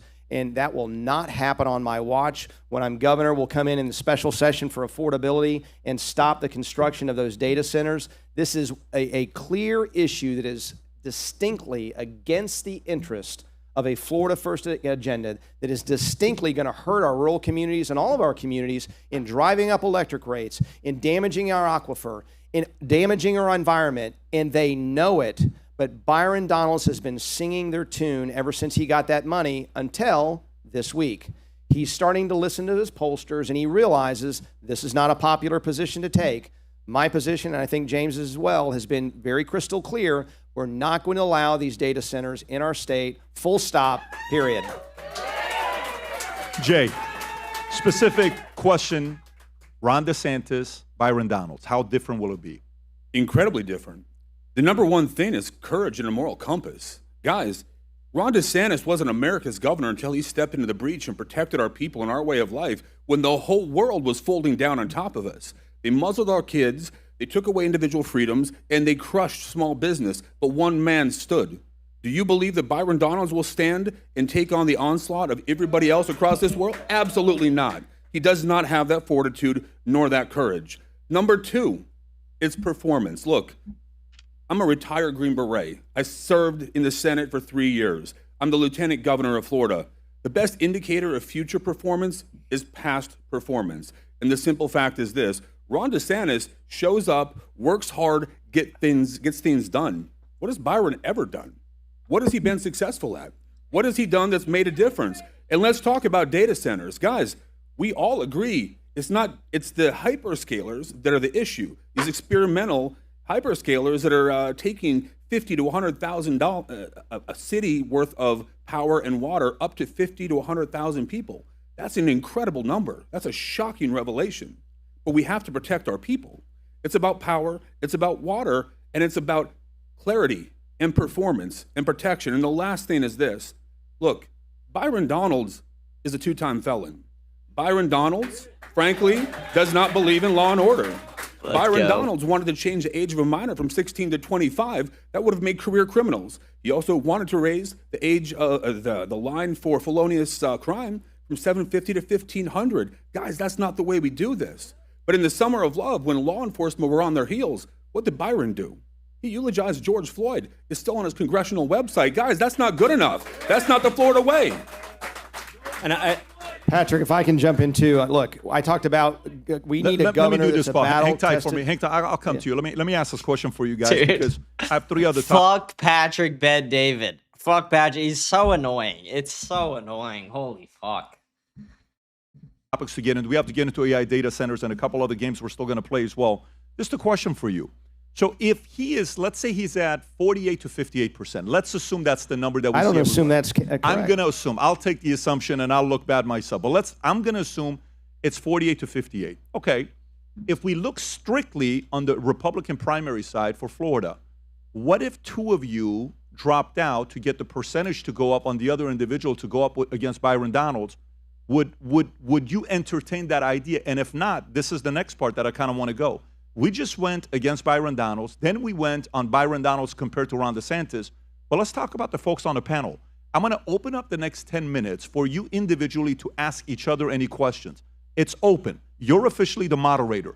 Each of you gets to ask the other person a question and address certain issues, because the audience has to decide right now, hey, if you guys continue going like this, it's done. Here's what I want to hear. I want to hear Fishback directly address Jay Collins to his face about the lawsuit. I want Jay Collins to actually address it and admit he's going to drop it. I want them also to go out of their way to say that they would vote for Jolly the Democrat instead of Byron Donalds if it came to Donalds versus Jolly. That would be incredible. Slam dunk for Byron Donalds. Right? We have to now decide which of you three can go up against them one-on-one. So I'll open it up. Who would like to go first? Well, I'll answer. I think I'm answering your question is that Byron Donalds is a name you know for this reason. For the last 5 years in Congress, D.C. is a very dangerous place, but the most dangerous place in Washington, D.C. is between Byron Donalds and a TV camera. He has never missed an interview, but he's missed over 150 votes in his 5 years in Congress. Why would you give a guy a job promotion that doesn't show up for the job he has? And so we are all competing up here, and I would just point you to leadership background, kind of a W. who's been tried, who's had positions of trust, been that battle-tested leader. I don't know that Byron Donalds has ever run a lemonade stand. And so voters, he sold drugs, though. He has made some money, and he's, you know what? He sold drugs, though. Dude, Fishback, I love you. I love you. Let's go. I don't think he's ever run a lemonade stand. He sold drugs, though. Let's go. Huge W. James, he's also, and you know this, he's also making a lot of money in Congress. And it's very interesting to me. He left the Florida House, not a millionaire. He goes up to Washington, D.C. He's trading $11 million worth of stock trades, missing required disclosures. And yet he comes back, and he even reports that they're worth millions of dollars. He and his wife comes back, and in his state filing as to how much he's worth, guess. We just did the eggs. Guess how much Byron Donalds is worth? $89,000. He is dead broke as a congressman. And if you believe that, you should vote for him for governor, I guess. Okay, but he is Paul, he is I want to stay on this. That point's been clear. Thank you for that. Let's stay on the topic. It's now. Well, I don't know that. I mean, I don't know that voters know that, Pat. And I appreciate respectfully, I don't know that they know that. But we've gone 10 minutes into Byron's. And dude, you said you're gonna let them talk. Shut the fuck up. You're not even from this country. Patrick Bet-David, shut the fuck up. Nobody is watching this for you. Holy fuck. I'm telling you that. They got plenty of it, which is great. Now let's talk about the three of you. Open mic, address any question against your peers, because the audience has to now see between the three of you. Some people don't follow politics as closely as others. Some people are not following all the stories. Some people are not up on the news. What questions do you have for each other, specifically to the three of you? James, please take the lead. Jay, if they're going to build a large experimental data center at a neighborhood here in Broward County or up in Sumter County, and you had the opportunity to stop it, to ban new experimental data centers in Florida, would you do that, yes or no? I'm not going to give you a yes or no. I'm going to give you the real answer here. Look, life is very, very clear. Well, let me finish. Here's the facts. You have to understand governance, and you have to understand that you just don't get to drop bombs. That's not how government They're works. going to bomb our community with rising electricity rates. They're going to destroy our water. It's just very simple. James, yeah, you're right. Yeah, I would, but not at the state level. We want to empower the local people, the local governments to do the right thing. The local people don't want anything You're to do with data centers. You're absolutely right, and they should ban that at that local level, at the city or county. We can do it at the state level, though. Once government starts reaching in and clawing back, it never slows down. I'm at the state level. Nobody wants the state reaching in. Do you want the federal government in your life more? What we want is we want a leader to stand up and ban data centers in Florida. And as governor, that's the gayest answer ever by Jay Collins. Do you want the government reaching into your life? It's like, dude, that's like saying like that about abortion. It's just like so stupid. It's like, yeah, I would prefer the government step into our lives to ban abortion. I would prefer they step into our lives to ban data centers. Yes. Be proud to do that. Yes, I would. I would be okay with that. So let me be clear here, James. What you're talking about isn't a governor. Are you going to be a king? Are you going to be the king of Florida? Is that what you're going to do? What is a dictatorship is a billionaire like Mark Zuckerberg running roughshod over Tallahassee saying, it doesn't matter what the people think. We are going to actually build a data center that's going to destroy our communities. Jay, can I ask you, yes or no question? Have there been long-term health studies done on data centers, yes or no? Yes. There have? There have? That's not true. Where's the study from? I'll tell you what, James, I don't have it on me right now. Look at this. Do you see it here? Yes, there have been. Data centers just came about 4 years ago. There's been no long-term health studies. I stand with RFK. We're not going to have EMF. We're not going to have audible noise pollution next to our elementary schools with Project Tamgo, and certainly not next to the community in Fort Meade. Hire me as governor. We will ban every data center in all 67 counties. Well, James, let me ask you a I question. might have to call the Fort Lauderdale police. Hey, I want to report a rape. Jay Collins just got raped at the boardroom, the cigar lounge in Fort Lauderdale. Jay Collins just got absolutely butt-fucked by Fishback. How do you think the people in the cities and counties are going to feel about the state government coming in and taking control of that? They want. Let me finish talking, man. Please, come on. Oh, chill, Look, bitch. The reality is, they want local leadership. They want to be empowered. Yes, they do, James. They do. They want to have say in their local life. Finally, they show like a good-looking white couple and not a bunch of fatties. Holy fuck. Brother, you know this. You grew up in a small town, just like I did. Where was it? Where did I grow up? I think you grew up in a small town in Florida. Madison. Where did I grow up? Here in I think Florida. you called Madison home, right? I grew up here in Florida, right? All right, case closed. Drop the lawsuit. Oh, really? Let's go. James. He's suing him, saying he didn't live in Florida growing up and that he's not a Florida resident. And then Jay Collins just... Dude, Fishback, you are the man. Look at the crowd. Look at the faces of the crowd. Look at everybody. Look at the faces. The only person you see who's upset is this fat fucking Jew right here and these two fat porta bitches. Everybody else, especially all the skinny people, they're all like, let's go. That is great. That is incredible. Let me be clear on this, buddy. We're not going to discuss that. And the reality is... Why not? Why don't we discuss the fact that a Montana man hired a California lawyer to sue Governor DeSantis' administration to remove a fourth-generation Floridian from your ballot? You're trying to steal the election with Byron Donalds.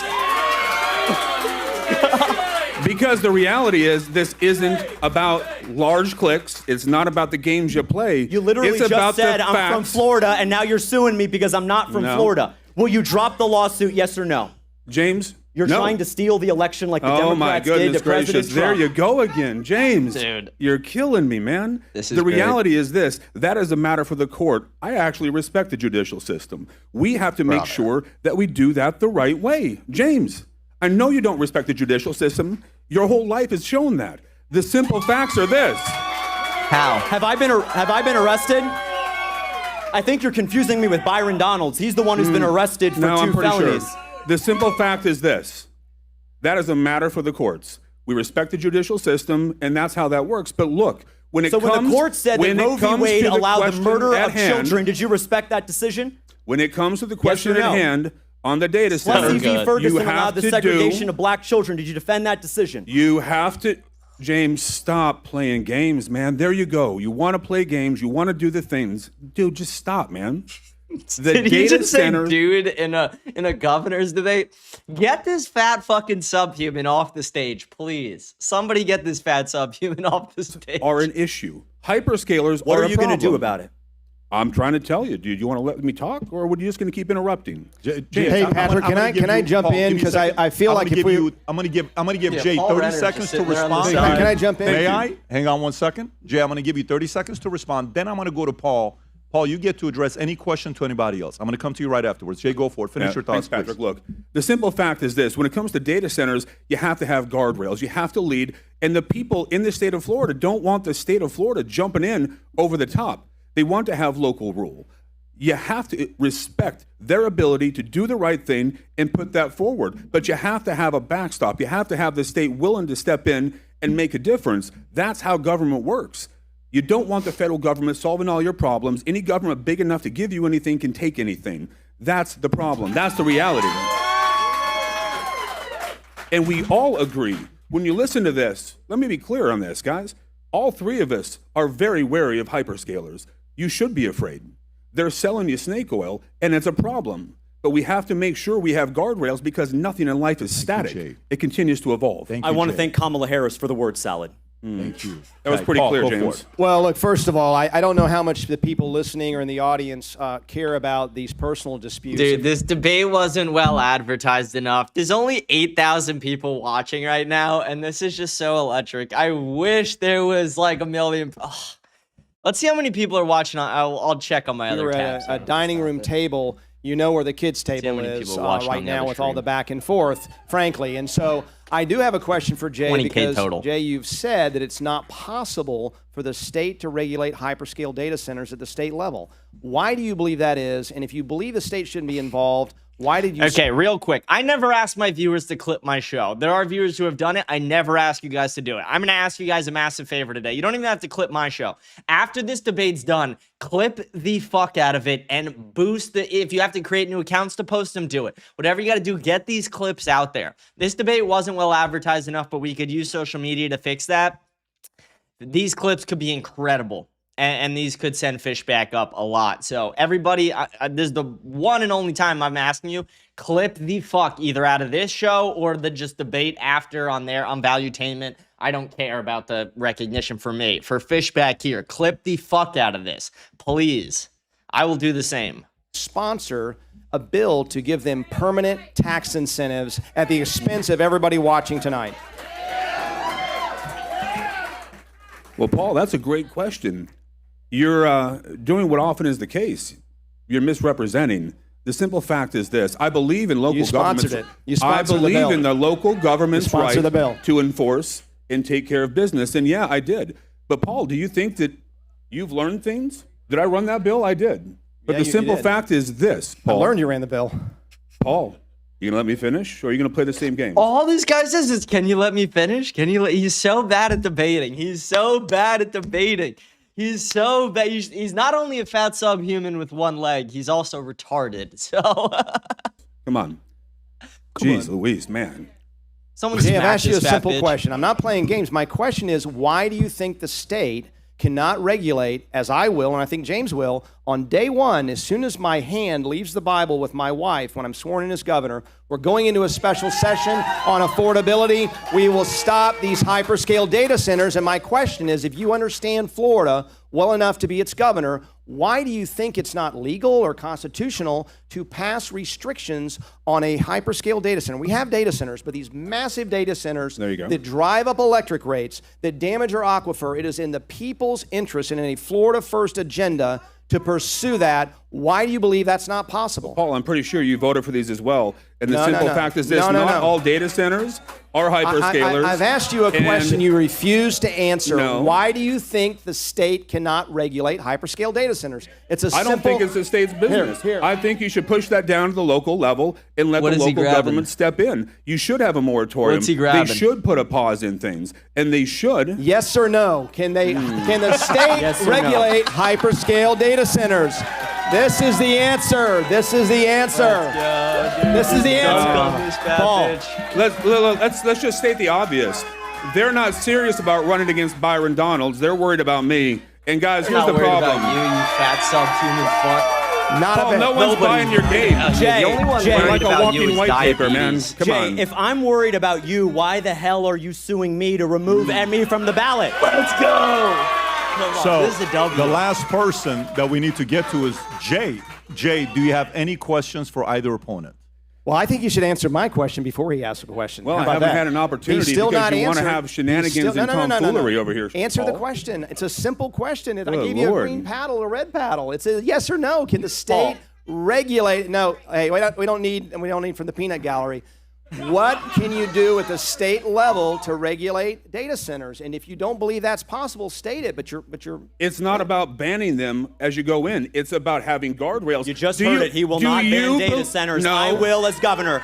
There will not be a data center in the state of Florida. There you the only go one again. playing games Are you is you kidding by me? letting Mark No, Zuckerberg and George Soros build data centers in our neighborhoods. Guys, give me a break on this. Good Lord. Why don't you give the play people of games. Fort Meade FBI, and I'd like to Sumter report County a break? rape They happening do in not Fort want a data Lauderdale center. on Valuetainment. You're right, but it's how you're Thank doing you. it. Are you saying that Governor Ron DeSantis handled this wrong? Are you saying he doesn't know how to handle his business? Because what has he done? He has guardrails to the left and right. James, that's a fact. He didn't ban them. What he said is, you can't pass the power to the cost of the power to the people, nor the water. But the reality is you have to make sure that you know who that third party is. Who's the person behind the data center? You all want to play these hyperbolic games. A little childish here, a lot childish there. Guys, the reality is how we do this matters. Okay. Guardrails continue to grow with the problem. Listen, this is not a static environment, and things will continue. The reality is, do you believe Fishback's just that stroking it, all getting ready data to centers just are fully exactly the insert same? and Yes, rape. I think they're all bad. Let's hear it. You think they're all bad? I just Yes, I want to think they're say this lie. I while think we're they're terrible for going our through this. And communities. Jay, I think they're really we bad. ran a poll. We ran a poll of the audience that's watching. And remember, the audience that's watching this is mainly the audience that's interested in Florida. And the question is how they feel about data centers. The audience voted, 85% of the audience voted that they oppose data centers. Perfect. Now, that's the audience. We don't know what that 71% of people looks said like. Fishback won. And it's time we Let regulate me- them at the state level. Let me Hard go stop. to It's very- James, respectfully, Jay, please. Do you have any questions you'd like to ask your opponent? Yeah, Paul, I hear you talk about this. I'm curious, what are you going to do that's different than James? How would you work with him if he were elected governor? What would you do? Tell me about your relationship and how that's going to work. Dog's freaking out. I don't even understand your question. I'm not working with. Don't you? I'm not even. I mean, I don't understand your. I'm not. You're talking about a hypothetical. I'm Can not we stop showing the ugliest people ever? interested in working with anybody. I'm running to be the next Are you? governor and put Florida first. Paul, there's clear corroboration. No, there's not. Clear. No, there's You not. can't even say the word. No, there's And not. the If there simple were clear fact is, I collaboration, don't we think wouldn't you're both be on the serious. stage right now. And I think Really? that's obvious. Paul, there you go, man. You're killing me, Smalls. You are. Look, You're What I- killing me, small bro. Like, who are you? You're a bald, fat subhuman. You're basically a torta. Like, fuck off. want to know is, how are you going to work with other people? Let me make it a little bit more simple here. How are you going to work with other people on this stage if they're elected governor? What would you do to support them? How are you going to make a difference with them? I don't have to work with. I don't know what you're talking about. You're Are asking you me a to patriot? work Do you with believe in James. our way? Look, I hope that a Republican wins in November. Are you asking whether I'll break my back to campaign for Byron Donalds? Probably not. I'm not going to vote for a Democrat, but you said you'll break your back for him. So is that how you feel? Is that how you're going So to work you're going to with him? vote for a Democrat, or you're just No, not I'm going to not vote? going to vote for a Democrat. I've never voted for a Democrat. I would. Look, Jay. So you know, look, it's interesting to if me it's that not you're having this Fishback, it's conversation Jolly. with James about residency. As you know, you have to live here 7 years, but curiously, you've only made that requirement yourself as of January. You only moved into the state in 2019.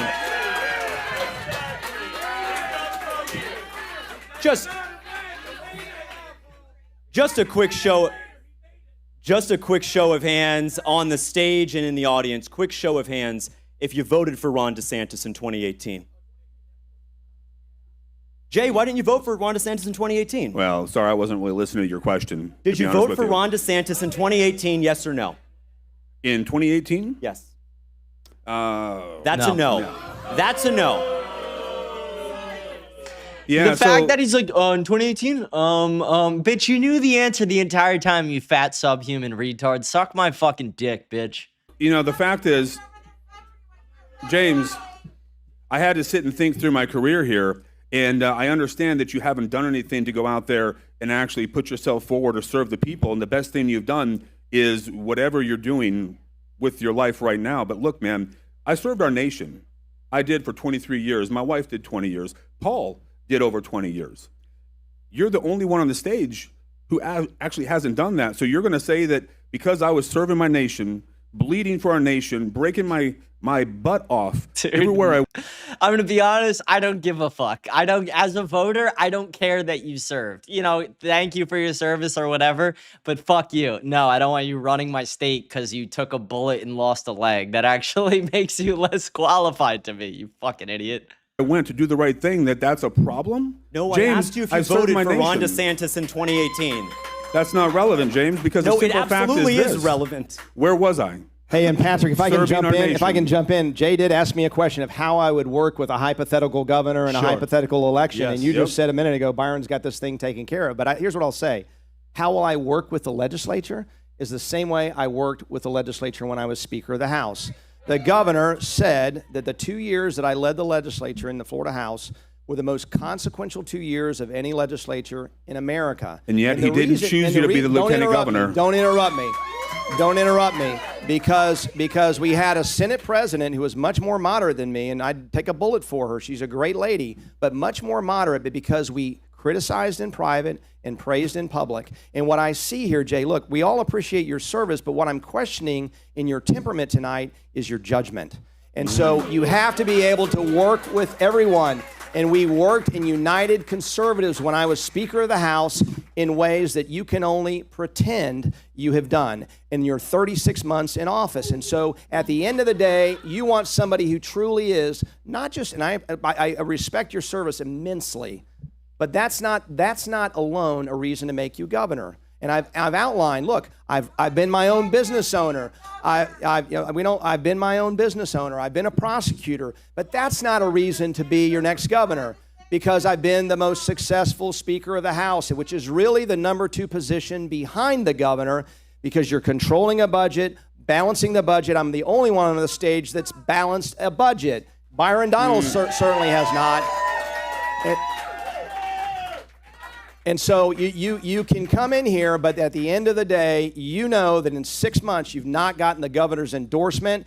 All that you're consigned to right now is being a ribbon cutter, because that's the only constitutional authority you have as lieutenant governor. All right. It should be a clear sign not to. I mean, again, there's many reasons not to vote for Jay Collins, but he's a lieutenant governor for DeSantis, and DeSantis hasn't even endorsed him. He's come closer to endorsing Fishback. So, holy fat fuck. Like, every time they flash to the crowd, I'm just disappointed. It's like, why are you showing all the fat and gross people? let me get to the next question. This was a good back and forth where you know the audience gets to decide for themselves as you went through this. Thank you for working on this with this one here. Let me get to the next topic in regard to hurricane preparedness. Under Governor DeSantis, Florida became a leader in hurricane response. When the Sanibel Causeway was destroyed in October of 2022, a temporary bridge opened in 15 days and full rebuilding took just over 2 years, setting a new benchmark for state emergency response. As governor, what investments or changes will you make to keep Florida the national model for disaster response? Paul, I'll come to you first. Well, look, in the military, we train over and over again, and the best preparation for a crisis or an emergency is your time in the military. And so I've led that training, and you practice over and over again so that when the crisis comes, you act immediately without another thought. And that's what you have to do during hurricanes as well. I don't think, and you can go back in time, we've had a great series of governors that have done a great job. Ron DeSantis certainly stands at the top of that. And so it's several things. First of all, you have to make sure that you protect the rights and freedoms of every Floridian so that in a hurricane, you're not being told that you can't transport your weapons, for example, from one place to evacuate, these kinds of things. And Governor DeSantis did that very clearly during COVID, which was one of the worst civil liberties infringement as a crisis in American history. And I will never let that happen or anything like that happen on my watch, no matter what the crisis is. But with respect to hurricane response, I would give you 4 things. One is a risk assessment. You need to know the severity of the risk, the locality in the case of a hurricane. And then you need resources. You need resources for first responders, and I would be asking our local emergency operations centers what they need to respond to that crisis. And then secondly, our third rather, is communication. A good leader communicates, and that's both to the people that are on the ground working the problem, but also to the public. And for the people warn them in who danger, it is real. don't think this is a big issue, holy Jew, by the way. For the people who don't think this is a big issue, I've lived in Florida for 6 years. I've been through 2 Category 5s and a Category 3. It is a big issue.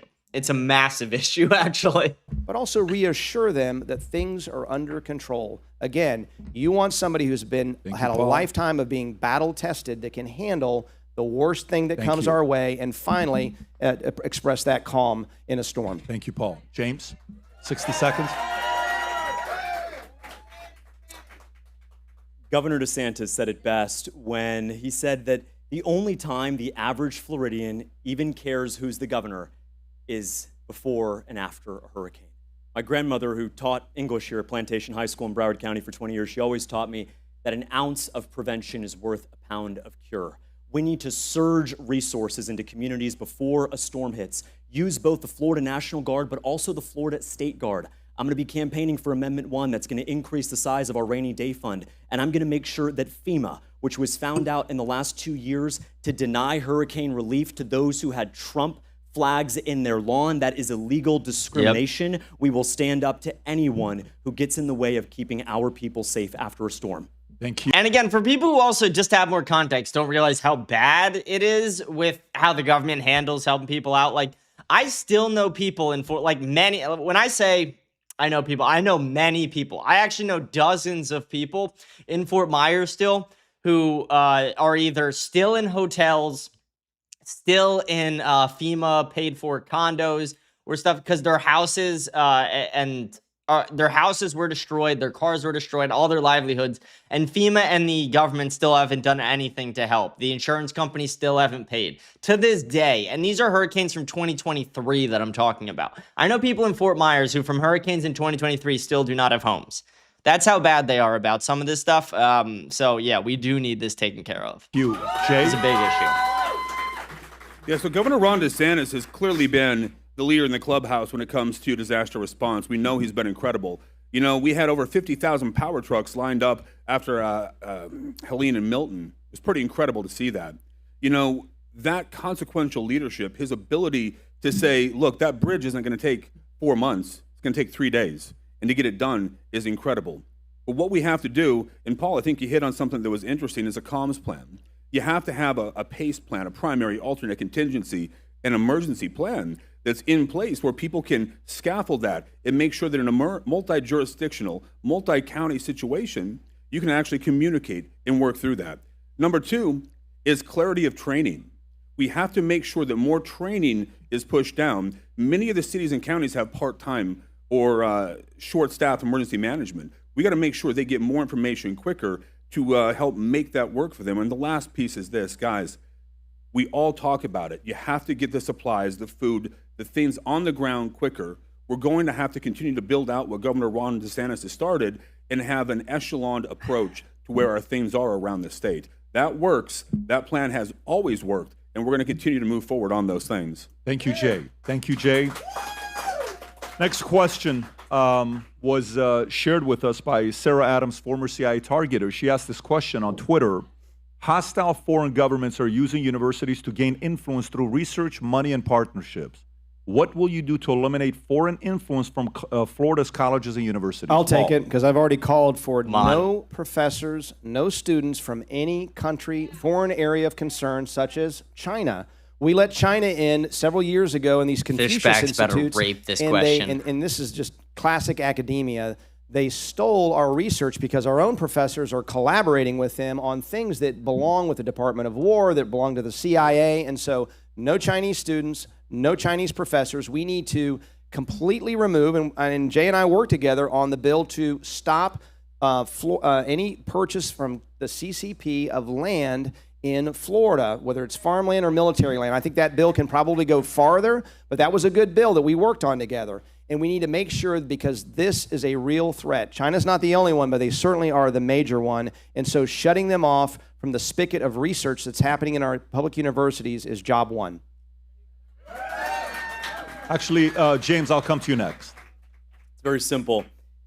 Florida colleges are paid for by the Florida taxpayers. Why then are there thousands of foreign students taking up admission spots, taking up spots in a chemistry, history, or engineering class from one of the kids in our state? A kid from Hernando County, Collier County, Lee County, Osceola, Orange, Broward, Dade, or Palm Beach. Why? We must end foreign students who are practically spies in many of our universities. I will do that as governor by raising the tuition on any foreign student to $1 million a year. When they can't pay, they can't come. And when they can't come, our kids are back in our universities, training, being motivated and educated to write the next great chapter of history right here in Florida. It's actually such a great idea. Raise the tuition for foreign students to $1 million. Genius.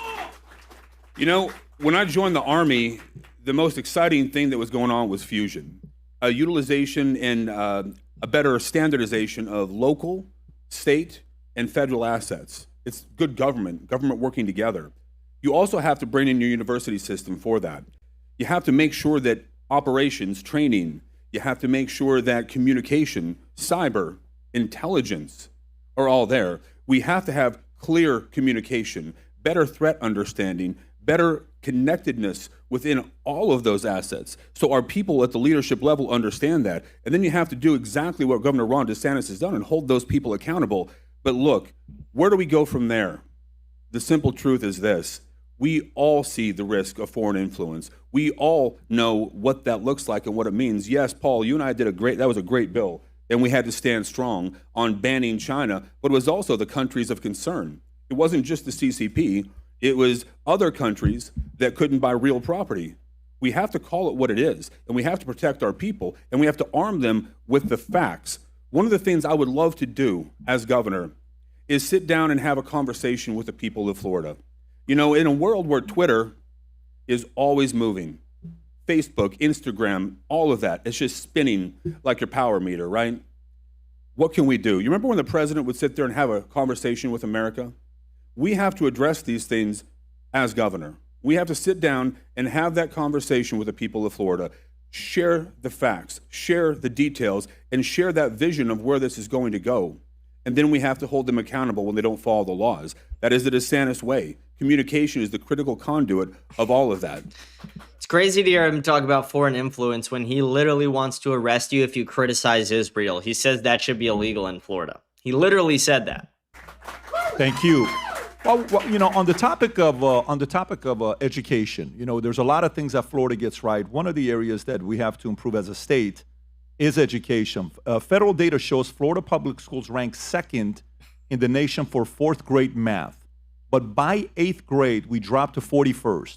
And when it comes on to SAT scores in America, we're at 48th place out of 50 states. The average SAT score in Florida is 948. What specific changes will you make? Like 300 for putting your name? That's crazy. Education shortfalls in Florida. Paul, I'll come to you first again. Well, I'll start by resetting the standards of what constitutes an A. Right now, it's far too low. It needs to be at 90%. I think it's at 60% or something. So we need to raise the bar. And with a new governor, I think it's the right time to do that, to continue to challenge our kids to greater excellence. And we need to make sure, as I did when I was speaker, to get the indoctrination out of our schools, teach reading, math, science, civics, make a high school diploma matter again by the time you walk across the stage. And the fact that we're seeing at least the positive signs, but seeing that drop off means to me that we're cluttering the educational experience with too many things that don't go to teaching the core basics of education. That's what a high school diploma ought to deliver, so that you can walk off the stage and get a meaningful job. I will be committed to that, again, running a Florida First agenda to make sure that we have vocational and technical training along with that math. And so we have to do all of those things. Another thing I would point to, Patrick, is the schools of education must be reformed. And by reformed, I mean, frankly, brought down, demolished basically, and rebuilt from the ground up, because we see very weak academics in the schools of education. We see a ton of indoctrination. So a teacher walks in really excited. She loves math. She wants to teach 10 more math. seconds, Paul. And they become basically weaponized for the left. We see this over and over again. So we have to have significant reform of the schools of education and focus more on the subject area, not spending 4 years how to teach, but 4 years about how to be a great math teacher. Thank you, Paul. Thank you. Thank you. James. Take your average high school student here in Florida and ask them 3 questions. Pull them out of class and ask them to point which way the Pacific Ocean is. Number 2, ask them to recite the First and Second Amendments of the U.S. Constitution. And number 3, have them walk into a Starbucks, get behind the counter, someone pays $50, have them make change. Genuinely, honestly, how many kids, even at the top high schools in our state, could answer all 3 of those questions?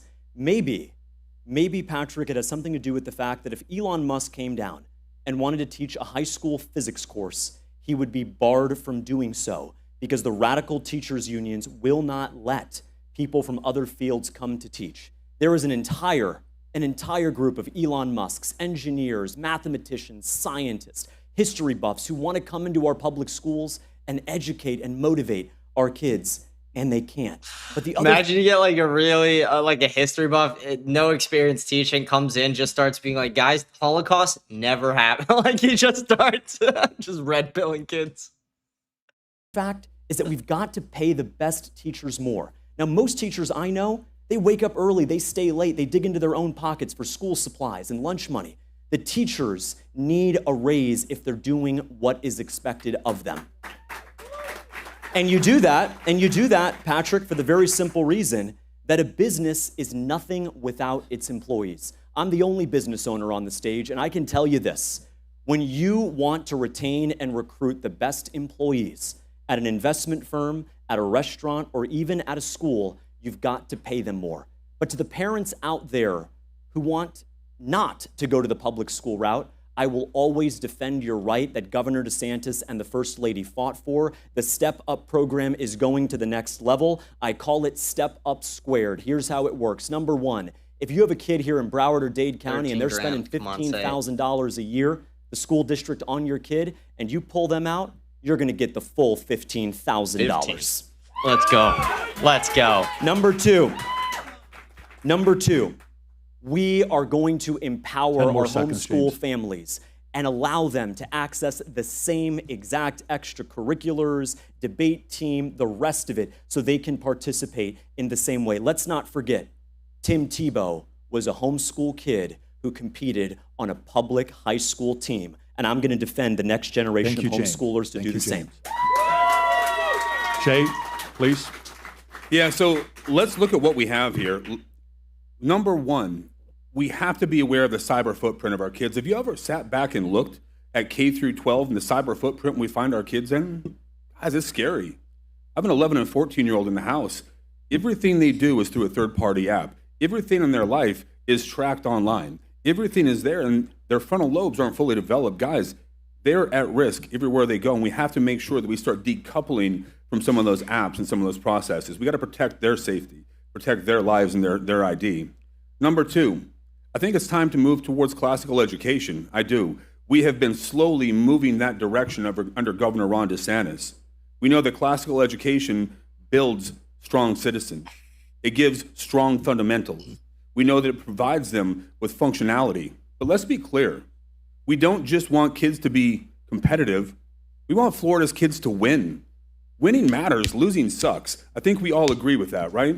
We want the best for our kids, and I don't want them to just be okay. I want them to be thought leaders, industry leaders. But you know, there's also been an inherent bias through time that you had to have a bachelor's, a master's, or a PhD to be successful in life. Guys, that's just simply not true. Whether you want to get a job, whether you want to be an entrepreneur, his whether pandering you want to is so gay, or get a bachelor's degree, it doesn't matter. We have to demand excellence in all things. And that's why I think it's time to bring the trades and apprenticeship back to every single high school across the state of Florida. The simple fact 10 seconds. Is that, look, you can't tell me a 20-year welder can't be given an instructor certification to go ahead and teach people how to do that. It's a self-licking ice cream cone of success, and it's the right thing to do for the future of Florida. Thank you, Jay. Go for it. Jay, I think you're absolutely right. It's the kind of regulation that conservatives need to pull back on. President Reagan said it best, that the 9 most terrifying words in the English language are, I'm from the government and I'm here to help. And Jay, you know this. Paul, you know this. There is too much government regulation that prevents the kind of workers coming in to train with occupational licenses that locks out an entire generation of workers. If you are qualified, you should be able to do the job. I'll give you one example. Governor DeSantis this week said, you should be able to sit for the bar exam, read the bar exam without having to go to law school. And I agree. There are dozens of occupations in our state where you shouldn't have to jump through all of these bureaucratic hoops, have to prove yourself. You prove yourself in the open market. That's what radical capitalists do, and I'm proud to be one. Thank you. Thank you. Okay, let's play this game. If we want to bring those paddles up to everybody, thumbs up, thumbs down. We'll go through 20 different issues, and on some of them, if there's, you guys... Yeah, a game again? What are we doing? This is a fucking debate. A game? Guys, we're going to play Duck, Duck, Goose now. Defer, we may go a Hit little him with bit the deeper. instant goose. Yep, you got it. So we each get one. You got them? Everybody has one. So green, thumbs up. Red, thumbs down. Can you show it to the audience so they can see? So thumbs up, thumbs down. Okay. So I'll state an issue, and you tell me if it's thumbs up or thumbs down. Eliminate property tax. Easy. Require E-Verify for every employer. Legalize recreational marijuana. Let's go. Expand school choice and vouchers. Raise public schools teachers' pay, which could lead to additional state spending. Okay, you were a little bit hesitant there, Jay. Are you still sticking to thumbs up? I was listening to the whole question and making sure. All right, Good, that's my English. Forgive my English. Ban cell phones during school day in K through 12. All right. expand nuclear energy, build more toll roads to reduce traffic congestion. Okay, let's stay on that. Jay, you put thumbs up. You guys put thumbs down. James, why don't you go first? Why are you thumbs down? I don't think we need to turn Florida into a concrete jungle. I don't think we need to keep building. I grew up going to the Everglades fishing with my dad and uncle, and I can tell you this state is perfect just the way that she is. What I want to do for Florida conservation is I want to tackle the FWC head on. You got corrupt commissioners there who are not fighting for conservation. I'll remove them using my Article 4, Section 7 powers. But on toll roads in particular, why is it that the Turnpike was built 50 years ago and we're still paying for a road that we were told we were only going to pay for it to be built? And here's the fact. If you're a Florida resident, you should not have to pay to drive on our roads. Yes, Patrick, holy here's my shit. commitment. I say this all the time. Whenever you see a fucking toll or an easy pass thing anywhere in the country, it's like, if I live in that state, I should not have to pay that when I drive through. If anybody else from any other state's driving through, okay, you can make a good argument why they should have to pay that. There's no argument why me as a Florida resident should have to pay money to drive from Naples to Miami. Fuck you. It is absurd. To the voters of Florida. As governor, I will eliminate all tolls for Florida residents. Fuck yeah. Fuck yeah. Paul, you also had thumbs yeah. down. And I just want to tell you how we're going to pay for it. 5 because at a seconds. time when communists like Zoran Mamdani are trying to steal money, here's how you're going to pay for it. Make the poorest Ma'am, respectfully, this is my show. You're interrupting. shut Next up. time I will ask you to leave. You've done this at entire time. One more time I will ask him to leave. Shut the Please fuck respect up. the audience here. You're the only one that's doing it, and I'm being respectful to Come you. on, you're from Iran. Just go and hit her. Go and hit. This is what you're here for. The only good thing you guys do is hit women. Hit her. Shut up. No, hit I'm very her. tolerant, but you've crossed the line. For the Go people for it. watching at home, that's Jay Collins' wife. The other two wives are well behaved. No, it's That's not Jay actually not, Collins' James, wife. and don't talk about my wife. It's not Jay Collins' Good wife, Lord, but man. please So continue. how do we pay for it? We pay for it by No, that's not my wife. No, that's not my wife. And he's like, shut up. I'm moving on. charging the tourist more. 140 million tourists drive on our roads every single year. So good. Charge them $1 or $2 more so we don't have to pay to drive on our roads anymore. Okay, thank you. Paul. Well, this is very similar to what we did when I was speaker with Governor DeSantis, which is to give discounts to Florida residents. And to James's point, that is a way, to, much like my property tax proposal, I am shifting the burden of taxation away from those who make Florida home to those who vacation here and speculate here. And I think that is a good direction to go. The reason I got the red paddle is, like, I can't tell you we're never going to have a toll road, but that's not the first place I would go.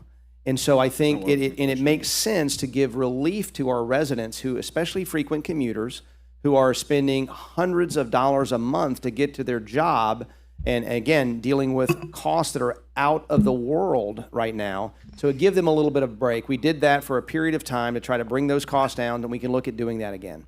Okay, thank you, Paul. And Jay, you put thumbs up. Why'd you put thumbs up? Yeah, so if you listen to what Paul said, he said that wouldn't be his go-to. You need to have a medium here, because the fact is this: we have 23.5 million people. We have 800 to 1,200 people a day that have been moving here for ages. We've got to have a multifaceted approach that's realistic and moves people where they need to go. That's investing in things like AAM or eVTOL aircraft, which we as a state have done. We're going to be an industry leader in that. That's paving more roads, making sure that people get where they want to. But if you want to pay for a toll, you want to pay a toll to move a little bit quicker, I think you have to give that option. But the fact is this, and I think we all three agree on this: the way the tolls work, the way the debt is managed, that's a problem. But it's not just turning it off. You can't just turn that thing off. It's going to take time to eliminate the bonds. That is something we should all be united on to solve that problem and eventually end that. But right now with our system, I think you got to get people off the roads and get people moving faster. Have you been around Miami? We got stuck there for a while. And you know what we did when I was speaker and with the governor? We paid down some of our state debt that Jay's alluding to ahead of schedule. And so, Byron Donalds, if you're watching, you never did that in the federal government. I can promise you that. Okay, so let's go to the next one. All right. So we have 12 more to go through. Again, if you want to grab your paddles, because we're going back to the game with the paddles. Here we go. Require high schoolers to take a financial literacy course before graduation. Fuck right? yeah. That's easy. Home Ec saves lives. Tax incentive for young families. Oh, sorry.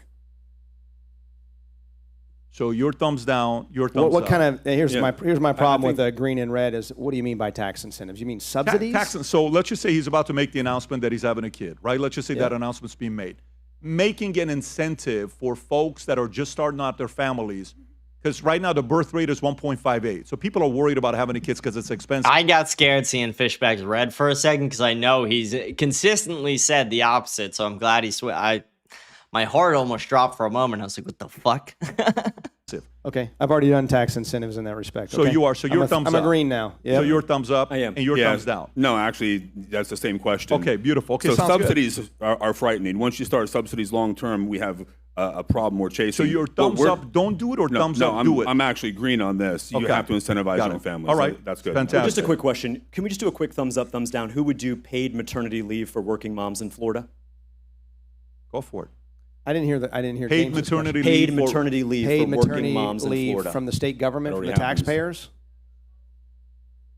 Yeah, I'm just curious. That's a fair question. Would you be thumbs up or thumbs down? Look, here's what I'll say, because the problem with this is that not everything's a thumbs up or Sure. thumbs down Yes, as I agree. governor. What I will say, and where I agree True. with We're only going to give it to the white moms. James on this, So is true. we have to make sure that our population is not continuing to decline. This is happening worldwide, so we do have to look for ways. And what I was referring to earlier is we eliminated the sales tax on baby diapers, baby wipes, baby strollers, to make sure that as a pro-life party, we're pro-life after the child is born as well. That's important. And so we do want to do things to help family formation, because the family is the original source of government, of self-government. It is critically important, because if we don't have strong families, you can't build enough strong government to manage the So Paul, resulting does chaos. that mean if So the idea makes sense, you would be open to it? The concept broadly about incentivizing family Yes. formation, absolutely, I would be in favor of pursuing multiple different ways of looking at that. Got it. To Okay. make sure that, All right. that Did you have a economics really is not a good reason yeah not to or have a yes kid. or no. Thank you, Paul. Make sure Go for it. economics is not a reason. Go ahead. What I would say is, as a Christian, I believe that life begins at conception. I believe that to be pro-life, we have to totally end abortion in the state of Florida. And that's what I would run to do as governor. But I also believe that it is really messed up to tell a mom who gives birth on Friday morning that she has to be at work Monday bright and early. As governor, I will institute paid maternity leave for every working mom in our state. Okay, let's go to the next one. Next go. one is increase funding for Everglades restoration. Okay. Cap annual homeowner insurance rate increases. Cap? Cap. Like government caps? Yes. Nah. Okay, so capitalism, that's what that means. Require AI-generated ads to include a disclosure label. Okay. Expand birth futures program. The what? Expand. The what? The what program? Bright Futures? Bright Futures programs that we have. It's pretty expanded right now. What is it right now? Is it 3.5 Well, there's GPA 100%, with there's 1350 75%. SAT? It depends on what your scores Right. are, but we have a pretty robust Bright Futures. So you would program. keep it the way it is? I would You keep it wouldn't the way it adjust is. Are you thumbs up, or would you Keep it the way it is. keep it the way it is? I think Okay. I don't even I'm know a what the thumbs fuck up it on is. this. I think you have to keep it the way it is, but you have to expand this out to a couple of How other would you areas. expand it? Look, I want to see more movement in trades. I want to say that we have to put our money where our mouth is and stop making people feel like those in the trades are a second-class citizen. Guys, the average Merit-based tradesman's state-funded 58 years old. scholarship The that average farmer's rewards high school 58.9. graduates for their You gotta feel academic those things. If you eat achievements. food, or you go to the bathroom, guys, you should be very Covers worried 100% about how of that tuition works. if you get it. I want to make sure there's more opportunity, more scholarships available for those kids. Excellence has to be what we aim for in all things, to include the trades, entrepreneurship, and yes, Oh, it's regular so academic fat. success. We need to do more. James. I agree. We need to expand the Bright Futures program, but we have to take a bigger look at our colleges here in Florida. I want Florida colleges to look more like Hillsdale and less like Berkeley. We need kids studying science, technology, engineering, math, American history. We don't want kids to be trained to be activists on either side. We don't want CRT or DEI in our universities. And so I would want to expand the program, but I would be open to also reducing and eliminating certain majors so that taxpayer money isn't used for kids to learn about. Let's go to the next one. Patrick, do you mind? Sure. I'm actually, this isn't something we're going to say very often. I agree with him on part of this. Look, here's the thing. This is a miracle, folks. This You is got to great. take your economy and align it with your education system, with the university, the state schools, and your high schools. You got to create tunnels of excellence where they're interconnected, where you make sure that you're projecting out on a 1, 3, 5, and 10-year basis real jobs, real opportunities that make a difference in their lives. People want to live the American dream, and that means letting them know with transparency what those opportunities look like as they move forward. That's what we should be doing, and I think that's exactly what all of us are talking and about. Patrick, just for equal time, on vocational training. Paul, I've given you a lot of time. I agree with Paul, I'm Jay. going to move forward because I need to go to the guest 3 questions, please. I've given you plenty of time. Sure. Some would even say I've given you more time than the other 2. Let me continue. Require government spending That's like to a be Trump searchable comment. online. Absolutely. And I would do it via the Radical blockchain. transparency. Everybody agreed. 100%. Expand vocational training at public schools. 100%. Okay, easy. Offer tax credits to businesses that hire veterans. You're thinking. The 2 veterans are like, I don't know. What are you thinking? Do you want to What take a tax second? credit would be a? I mean, you're in corporate this income tax business. credit? This is what you do. Would you create an incentive? You're for asking to expand what we already have. whatever We you have have a right ton. now. We have a ton of benefits for veterans. They're well deserved. So I So I think your we I thumbs think we down. have You're some happy measures. with what's out there right I'm happy now. with what we're doing. I think we have the most. Florida does do an veteran-friendly state in America. extreme We're gonna amount, keep it way that more way. than So most you would states. say So to change and upgrade what we have will be a thumbs down to you. I don't know that there's a place for an upgrade. I mean, I think we need to encourage our veterans and work, but I don't know that we need an upgrade. All right. Well, So let me let's just say go. this, Patrick. The idle mind is the devil's playground. And what I fear is that so many of our brave veterans who come back from war, that they are reliving that PTSD by staring at the ceiling. They don't have an access to a job or an opportunity. And so what I would fight for is for every single vet to not just have a job in the private sector, but if you can't get a job there, let's open up internships. This is a very strange thing. 2 vets said no, 1 non-vet said yes. So let me ask Jay Collins. Jay, what would you say? So look, I don't think that's the approach, but what I do think is we have to step up and do more. Look, the VA simply is too bloated, too bureaucratic, and there's too many problems. We have to make sure that we hold them accountable. VA is meant I to would be love to press exposed. the federal government to shift how the VA works, number 1. Number 2, we have to go find, there are 700,000 veterans who have no connection to the VA in the state of Florida. We're going to have to do what I call Operation Reveille. We're going to work with nonprofits, churches, local organizations and leaders to bring them in and make sure they get the benefits. But the third thing here is very simple. We've got to make sure that when they transition, we as a state don't leave them behind. We have to work with nonprofits, public-private partnerships to make that work and make sure they have that transition into a real life. Can I comment on where I would spend money? Yeah. So when I did spend money, so at University of South Florida, we're spending right now $28 million for a study into hyperbaric oxygen treatment to cure traumatic brain injury. Because we know, and Jay knows very well, we have a lot of veterans that have traumatic brain injury. It's difficult for them to get out and take a job. And so getting them right-sized is very, very important. This idea that we're going to let the VA give drugs to our veterans for the rest of their life is reprehensible. We need to look for alternative treatments that actually cure the brain. I believe this hyperbaric oxygen treatment study will bear fruit. It will be very exciting for all of our veterans as well as anybody else that has Thank a you. Let me TBI. get to the next one. So require able-bodied adults receiving public benefits to meet work or training requirements. Fantastic. Fully ban Chinese nationals from buying land in Florida. Okay. And last but not least here, prioritize farmland over residential development. Okay, thank you for that. Paul, I'm going to come to you for this next question, and we're going to go to the audience for 2 questions, and then we'll wrap it up.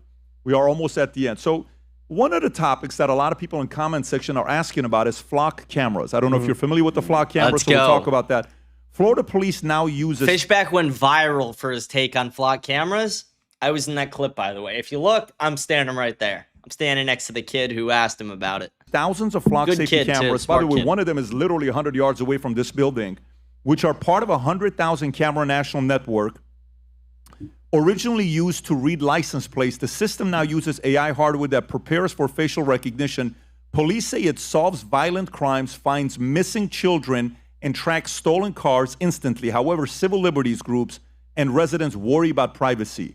What is your stance on expanding AI surveillance networks in Florida, Paul? Well, I will stand in front of a moving train to stop the surveillance state from developing here in the state of Florida and protect civil liberties. Renner's And here's what not I'll bad. tell you. As an No intelligence Fishback, officer but in he's not bad. Afghanistan, you see things that we can't talk about, but you see our capacity to go after bad guys.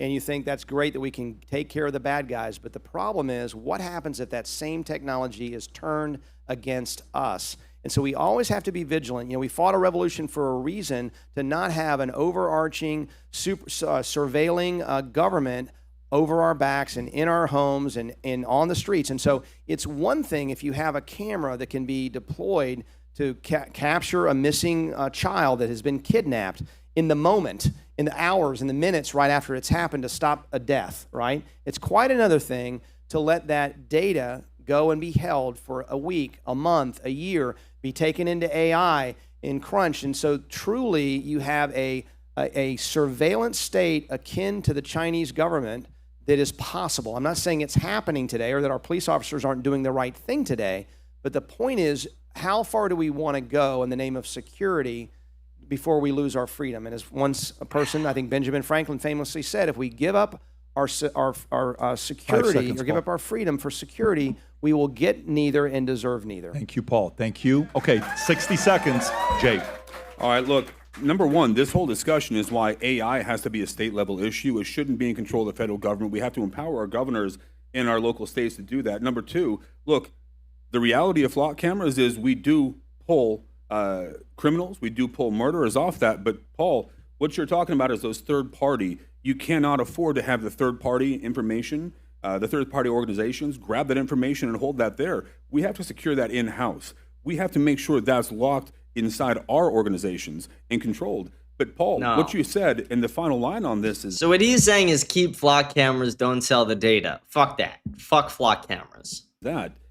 An AI surveillance state is a horrifying, frightening thing. I believe in our men and women of law enforcement. I have talked to all of our sheriffs, our local police, and I will tell you they are unified that flock does make a difference. It does save lives, and it keeps our people safe. And they are owed the time, tools, and training necessary to complete their mission and get back to their families. But they're also held accountable if that thing goes wrong or if it's misused. But we have to make sure we keep that data here in our state. Thank you, Jay. James? As governor, you will always get a yes or no answer out of me. If elected the 47th governor, I would ban all flock and Palantir systems in Florida.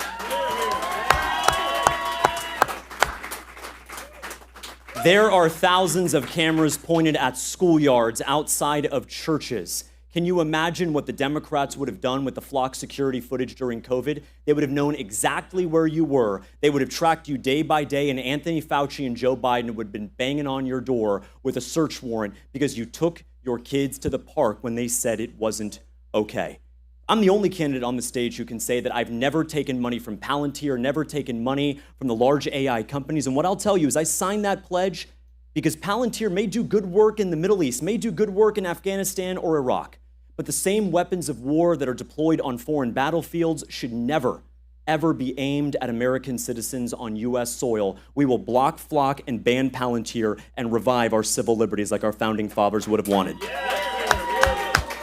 Thank you. But Patrick, I was 100% right about this debate in the beginning. If you go back to the very beginning of this, I said Fishback is going to take a different angle than normal, and he's going to be lighter on the Israel issue than he usually is because he realizes he's pitching to multiple different demographics instead of his usual Twitter demographic.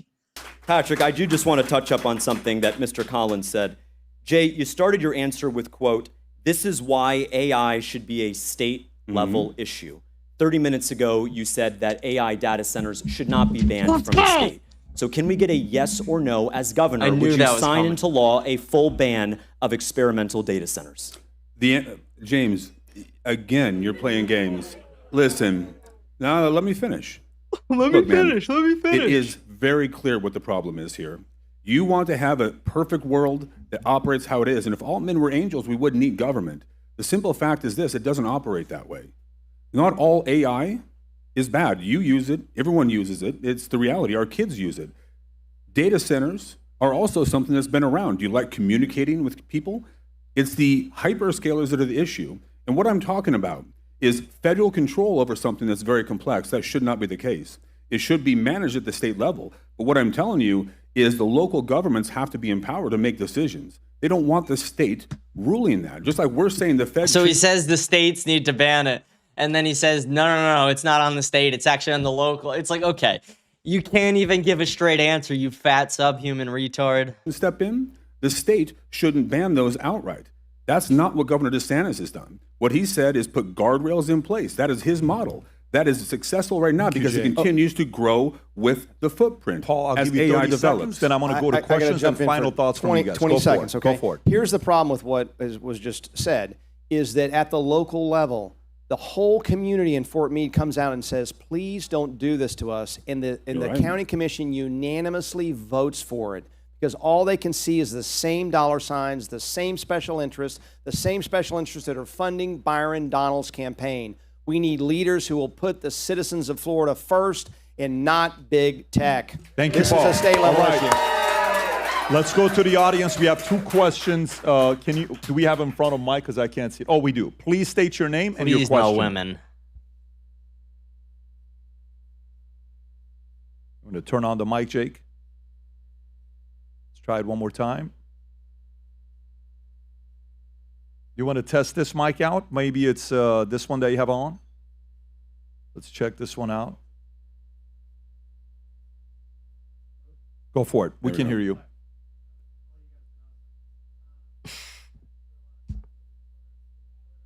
The mic went out, Jake.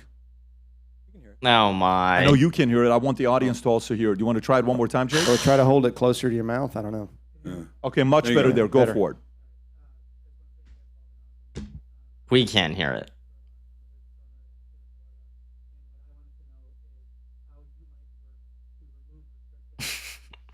This is so fucking gay. Remove restrictions for young entrepreneurs in the state of Florida. 30 seconds each. Yep. Go for it. We Sure, I'll couldn't go even, first. I want to hear how the question was phrased, because that does make a difference with how they answer. Come on. Fuck you. Honestly, Patrick Bet-David should be deported back to Iran just for this. We have regulations. Look, regulators, what do? They regulate. And so if you leave them to their own devices, they will continue to regulate and regulate. We have regulations that are on the books probably from the 60s and 70s, so we need to do a better job. You hear about zero-based budgeting. I like to see zero-based regulation and tear it down to its bare minimum and only have regulations that go to health and safety. Businesses need reliable rules. They need to just know what the rules are. And as long as they know that, as long as they're low, which they typically are in Florida, but not always, then you can prosper. But I hear all the time when it comes to other states that they do it better in other states where there's not the kind of simplicity that we need to give to businesses, because all of that effort, all of that time, all the bodies you have to put on that regulation costs money. That money then gets passed along to your consumers or reduces your profits. And for all those reasons, we have to have, whether it's a 1 in, 2 out, or how about a 0 in, 3 out of regulatory effort. When we look at the Tax and Budget Commission, Byron has kind of sloughed off the whole property tax debate and said, I'll send it to the commission. This would be something for them to talk about, but quite frankly, we know where we need to go, and we can look at this in partnership with the 5 more seconds, NFIB Paul. to make sure we're getting rid of every regulation that doesn't truly protect a life or has a true safety component. Thank you. Not just to regulate to regulate. Jay, 30 seconds, please. Yeah, look, I think you're going to hear a lot of the same thing from everybody here. Deregulation is critical. I think we have to go through all of our statute over a 4-year span and understand the second, third, and fourth order effects of all of it. Clarify everything that we have to. Number 2, we got to make sure that we have Live Florida, which is a model that helps our business owners understand where everything's at. It's very hard sometimes to get critical data. That has to be an extension of commerce. And the third piece is this. I want to have radical transparency for everything that the government does. I want to have a dashboard-based system. I want to make sure that we are an ROI-driven enterprise. If things are going to be put out in the government, it has to be clear. It has to be given there and easy to access. And that's why Live Florida is such a critical thing. It empowers people to make choices. Thank you, James. Is this something that's personally affected you? Myself and my brothers just recently relocated from Wisconsin to Florida. You bring some cheese curds with you? That's right. So Well, we from- felt Wisconsin, and we'd like to have a governor in the state of Florida that is champion entrepreneurs. Well, as a young Florida entrepreneur myself who started a business at 21, let me tell you right now that we need to do whatever it takes too. to inspire the next generation of business. He's just like me. And it will be enough. Here's how you do it. Number 1, we need someone who's going to work 24 hours a day, 7 days a week, 365 days a year, who's going to work for you. I'm going to appoint a small business commissioner, the first time it's ever been done in Florida history. And And their job is to answer your calls, emails, and meet with entrepreneurs from Miami to Jacksonville, Jacksonville to Pensacola, and understand what you guys need. We're going to roll out the red carpet. If you want to come here and you want to hire and you want to build things and you want to write the next great chapter of American history in Florida, you are going to have a friend in me. Beautiful. Thank you, James. All right. So we are coming to the end. Each candidate, 90 seconds, final thoughts before we wrap it up. Paul, I'll start off with you, please. Closing? Closing statements, You yes. got it. You got it. Well, listen, I've spent my entire life as a battle-tested leader. And when I led the legislature, conservatives won every battle. But ultimately, this race is not about any candidate. It's about every Floridian, which is why we've been leaning into a Florida-first agenda from day one. And what that means is we're going to stand up for every man, woman, and child that calls Florida home, that really calls Florida home. And in some ways, Florida has become a victim of our own success. With all the people moving in, we've seen the price of things skyrocket. I recently met with a woman by the name of Peggy, and she and her husband were public school teachers on fixed income, and they were contemplating after 30 years making Florida their home of leaving our state because they cannot afford the taxes, the insurance, the electric rate. The last guy, this guy in the Rumble chat who said, your last few shows have been kind of hateful. Okay, shut the fuck up, pussy. And the situation Shut for up, young pussy. people is very similar. I met with Megan in Miami, and she had just bought her first home, something I want to see happen when I'm governor. But she was paying 2 to 3 times what the other residents in her area were paying in property taxes because of the way of our property tax is structured. And so we need good leaders who listen. And I've been doing that to build out a Florida first agenda with our contract with Florida. I suggest you take a look at it at voterenner.com. And what we're going to do is make sure we eliminate property taxes for those who need it most, cut insurance rates by 20%, and lower electric rates. We will ban at the state level hyperscale data centers, period, full stop. Period, full, okay. We will stop public corruption and inhuman trafficking. We will make sure that we are a gold standard for election integrity and also stand up for parental rights and the Second Amendment. And we will stop and reform our AI Bill of Rights that is just as strong or stronger than what was put up in this last special session. Thank you, Paul. Thank you, Paul. Thank you. Make some noise for Paul. Thank you. Jay. What we're discussing here is the American dream. We are the greatest nation in the history of this planet. We live in the greatest state among the 50. We should all wake up grateful every single day to be a citizen of these United States of America and living here in the great state of Florida. Friends, we can never allow the American dream to be diminished or broken down. We can't allow the next generation to have less than we do today. We have to fight for the future of this great state and this great nation. Like many veterans, I would do everything and anything to serve our state and nation again, even if it came down to the cost of the last full measure of devotion. We love that nation that much. But friends, this election is a time for choosing. We can choose to go the easy method and allow Byron Donalds to pick who's going to be the next governor and just say that it's over. Or we can do as Florida has always done and stand strong and vote for people that inspire us, that make a difference in our community and want to earn their vote. Friends, this state matters. Have you looked around the world? There is no place like America. There's no place like Florida. If we are not leading and we are not the conservative proving grounds of America, who is going to step up? Not now, not ever, will we ever let the American dream diminish. And in Florida, under my watch, friends, we'll leave it better than we got it. We'll make sure that our children have every opportunity to live their life, live their dreams, and imagine things that we can't even comprehend right now. But more than anything else, my hope and prayer is that as you move forward, you know that in the free state of Florida, we will honor your individual liberties, your rights, your freedoms, as we know that you make a choice and you have a voice. Make some noise. Thank you, Jay. Thank you. Thank you. All right. James Fishback, 90 seconds. Closing thoughts, please. Thank you, Patrick, for hosting us.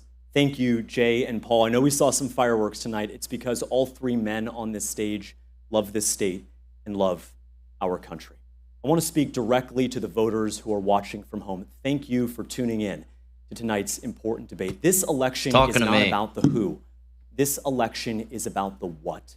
What vision for Florida do you want? I'm going to stand up and ban data centers. I'm going to fight for our citrus growers and our cattle ranchers. I'm going to stand up for your First Amendment right and your Second Amendment right, because I'm a principled conservative. Nowadays, people say they're principled conservatives, but ask them, where do they draw their principles from? Me, I draw them from two places, the U.S. Constitution and the gospel of Jesus Christ. And I believe what we need right now is a revival in this state. I visited all 67 counties, and even though I'm the highest polling person on this stage, if I haven't heard from you, I want to hear from you tonight. My personal email is james@fishback2026.com. Send me an email, and I guarantee you're going to hear back from me. We need someone. As the sun sets on Governor DeSantis' incredible 8 years, we need someone to stare down the new challenges on the horizon. And I'm asking you for the honor of a lifetime to do that for you, your family, and the state that we love. Thank you, James. Make some noise. That was incredible. Holy fuck. Let's go. Let me do the following, folks. If you're watching this entire thing was for you, especially the Florida audience that's watching this. Whoever you'd like to support, we have intentionally put their links to their website below. Go show your vote by supporting these individuals. Remember, we want Byron Donalds on this stage. I think there's like 50-something days left. In order for that to happen, they need your support. Go show your support to whichever candidate this was. And the discussion is still continuing on X, #VTDebate. Would love to hear from you. The audience, you were amazing. You ended up doing very good at the last 15 minutes. Thank you for that. FL debate. For all of you, we have a guest that came from every single one of the different camps. We have a book called Future Looks Bright with the Florida sign on the side. That's a gift for everybody for showing up. God bless everybody. Take care. Bye-bye, bye-bye. That was good. I enjoyed that a lot. Here, let's put this stuff back where it's supposed to be. That was a great debate. Fishback fucking dominated. That wasn't even close. Fishback dominated that entire performance. Holy fuck. Holy shit. Yeah, Fishback literally killed it. I think we should just wait, do comments tomorrow. I feel like this is better as a standalone episode. Plus, we had some issues with uploading last night. I uploaded immediately following the show. Episode didn't get posted on Spotify till like 2 in the morning. Kind of throttled some of the comments. So, and they're stopping or censoring some of the comments as I talked about yesterday, as Spotify's been doing. So we'll do comments tomorrow. No comments today. I think that's going to be the end of the show.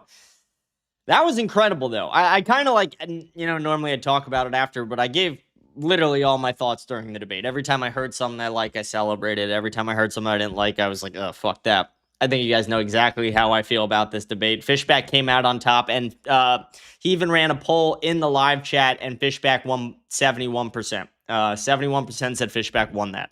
That is incredible. Byron Donalds not being there proves he's a complete and utter coward. Everybody call his congressional office tomorrow. Let them know. If you were watching at the beginning of the show, I literally called his congressional office, left a message because, it was a little past when they left, but still, they'll hear it in the morning. They have to pick up your calls. It is their job. Keep calling. Keep letting them know how disappointed you are in this fat sub-Saharan retard who wants to run this state, but he'll run it into the fucking ground. I don't see how anyone could vote for someone other than Fishback. Yeah, exactly. Like, if you're going to go vote for Renner, why not just vote for Fishback? And then, who the fuck would vote for Jay Collins? Jay Collins is like a fucking white version of Byron Donalds. Byron Donalds is a literal 2-time felon, multiple times cheating on his wife, has insider traded while in Congress, hasn't got shit done while in Congress, missed over 150 votes, one of the least effective congressional members of all time, and he wants to run the state. He's an idiot.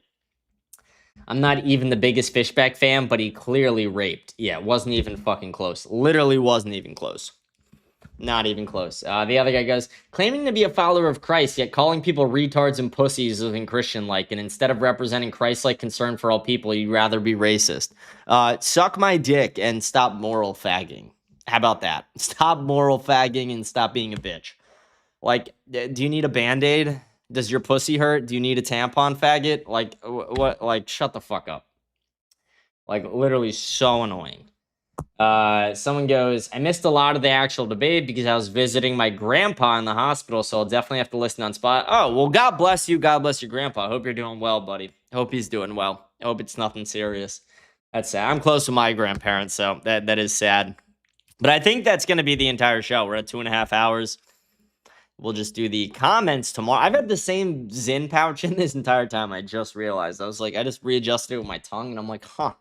I've had the same one in for 2.5 hours. Starting to taste a little weird. Okay, we're going to sign off. God bless you guys. Thank you guys for tuning in live and on Spotify. Hope you guys are fans of the show. Please remember to like, smash the follow button, leave a comment. I'll read all the comments at the end of each show. Rate the show 5 stars. Join the Telegram channel. Check out our website, autv.shop, autv.shop for all your America Unfiltered goods. We have our Casual Friday show tomorrow. Trying to think if we got anything else coming up. Casual Friday show tomorrow. Oh, and some news. A little small follow-up from yesterday. Yesterday, I told you guys that I thought Ceci was going to get arrested last night, and she did. She did. Ceci and a bunch of other liberal content creators. One was like Chelsea is Gods. One was, I don't know, there's a few of them. They all gathered in D.C. and they threw dozens, if not hundreds, of dildos in the reflecting pool, and they got arrested by National Guard. And then Ceci went on like some local news station interviewed her, and she's claiming that the arrest is unjust because National Guard shouldn't be arresting Americans. And I'm like, bitch, you were vandalizing a federal monument. I'm fine with you being arrested for that. It's just crazy. It is actually insane. They like put them all in a backpack and they started like opening the backpacks to go dump it. National Guard immediately comes and fucking arrests them all. And I was just like, yeah, I mean, what do you expect? You're lucky you didn't get fucking raped and tased. Like, I don't. It's so ridiculous, these people sometimes. It's actually crazy. But yeah, Sassy got arrested last night. That happened in DC. Sassy got arrested in DC.